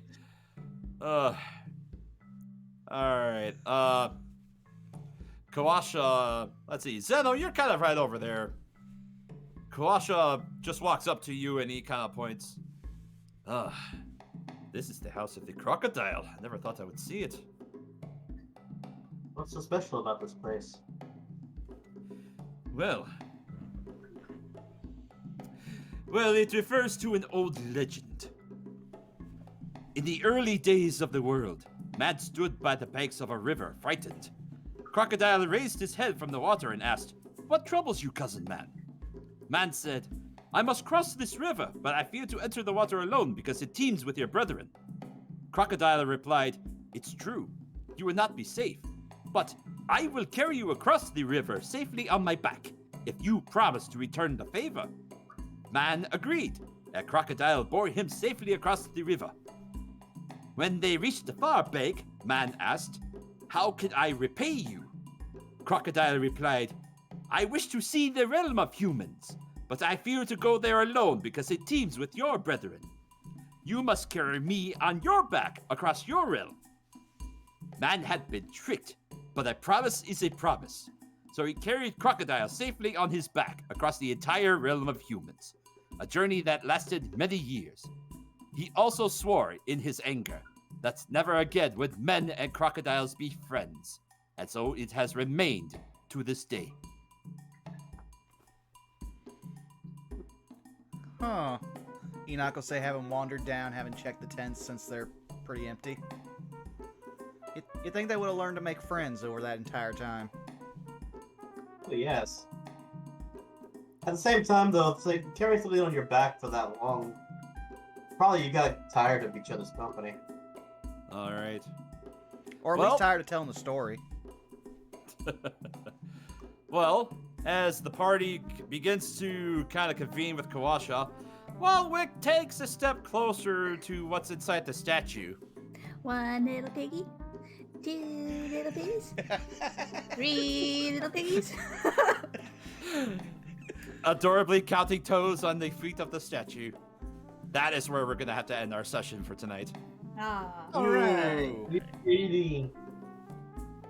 We killed birds and some that didn't die. Yay! Yay! And Caitlin definitely made me realize something that I didn't even realize when balancing her subclass. I forgot I gave them a darkness ability in Shadow Blade. Yep. And I didn't even get to use it to its full potential. Everything died too quick. But at least also got one shot. But also now we have our safety sphere. It's a safety sphere. Alrighty. Alright, so well done tonight, everyone. That was a good session. Yeah. Fun. What dangers or what curious mysteries lie within the House of the Crocodile? That is a question we will have to answer next time. I'm actually super looking forward to it because I love that bit of lore that it had. Mm-hmm. That was really interesting, yeah. All right. Well then, I guess it's just time for us to go around the horn while we find somebody to raid. Draco, how you been doing, friendo? I'm doing pretty good. If you like, you can find me on YouTube as Draco Magnius. I'm on Twitch as Draco_Magnius. And on my Twitter, I'm at DMagnius, where I post about different things I'm auditioning for, occasional meme, pictures of my dog Yuki, and whatever else I can think of. Alrighty, well then. DeLuna, how you doing, buddy? I'm doing okay. Like, I actually have something to shield for tomorrow actually because I am going to be at 5 o'clock CST in a esports match for Super Smash Bros. Ultimate, and I'm going to try to stream it because if I win this match, I actually make the playoffs. So, Ooh, very nice, dude. Good luck. Yeah. so if you're interested in seeing that, give me a follow at Doodle1338 on Twitter, and I'm assuming that most of the people here are going to be are already on the Discords that I'm on, so I will post it there too. I hope I win. I've been literally practicing all week in terms of getting Sora as good as I want him to be in terms of me playing him. It's just a matter of how good or how bad this guy is. I don't know. Hmm. Well, we wish you best of luck and we'll try to support you. Zombie, how you doing, buddy? I'm doing good. You can find me on Twitter at ChocoZombie101, and you can find me right here on Twitch at ChocoZombie101. I don't stream, but I'm usually in chat. And speaking of shilling, this coming Saturday on twitch.tv/Dr. Caliban, we have the MNW Warzone Super Show, starting at 4 o'clock Eastern Time, 1 o'clock Pacific. Plenty of action, titles on the line, and some very, very interesting rivalry matches. So come and check us out. All right, and also, El Robot now. 'Twas a hard choice this session, especially since Wick was on their game. But quote of the session has to be, "You can't run from the darkness." Do not run from the darkness. All right, and our DM extraordinary, Milla. Yes. Well, hello. You can find me on Twitter at MillenNinjaNerd. You can also find me a little more often on twitch.tv/MillenNinja, where trying to see if I can get the boys together to go and play some Halo Infinite if they are so inclined. Because it seems like it'll be a lot more fun with a lot more people to play. And depending on the day, I just downloaded it, so I might be interested. Mm-hmm. All right, aside from that, not a whole lot interesting on my end. And, well, you found me here at Burnout Vaughn. We might try to stream sometime this week. It all depends. Work is a lot more hectic coming up, so trying to get streams. The most regular will be these streams because, this has been just a great uplift for my week. But other than that, maybe some Code Vein coming up. We can maybe try finishing off the game or at least getting through some more of the DLC. We'll see what happens. But now, it comes time for us to find someone to raid. Also, my friend commissions Pixel are open. streaming. Here I am. Yes, fu- don't forget I about forgot! Caitlin. Yes. Oh, Caitlin, please, fully How can we show forget yourself! about the best of How? speed? How dare How Vaughn? could you? Betrayal. Hi, I'm Caitlin C37. You can find me on Twitch and Twitter, Caitlin C37, where I do art and a lot of it. Commissions are open, so if you want any paintings, just follow me on any of those two. That's it for me. Now you can raid. Oh, Let's see. In I terms was- of people, It's So okay. speaking of Caliban that I mentioned earlier, he is on playing Sea of Thieves. yeah, I see Caliban, Donkey King, and Monty. Yeah. My friend It's Pixel is streaming Human Fall Flat right now. It's only got 4 people watching right now. That's true. It's Pickle. They usually do try to, catch the show whenever we stream, so it might be nice to share some love there. Yeah, sure. All right, can you drop that in the Discord so that way I spell it right? Yes. Thank you. You can't run from the darkness. Has to be a raid message. Yeah. Yeah. Yeah. Okay. I just had the talking to the bird gif maximized on my Discord for a second. I saw that. All right, there we Like, go. as soon as you turn it on, it's like, oh god. All right, come on. Okay, it won't let me copy, so just it's Pixel X. All right, well you heard it here, guys. let them know that they can't run from the darkness, and look forward to seeing more of all of us together next week on Tuesday. Thanks for coming out, and let's enjoy the old raid.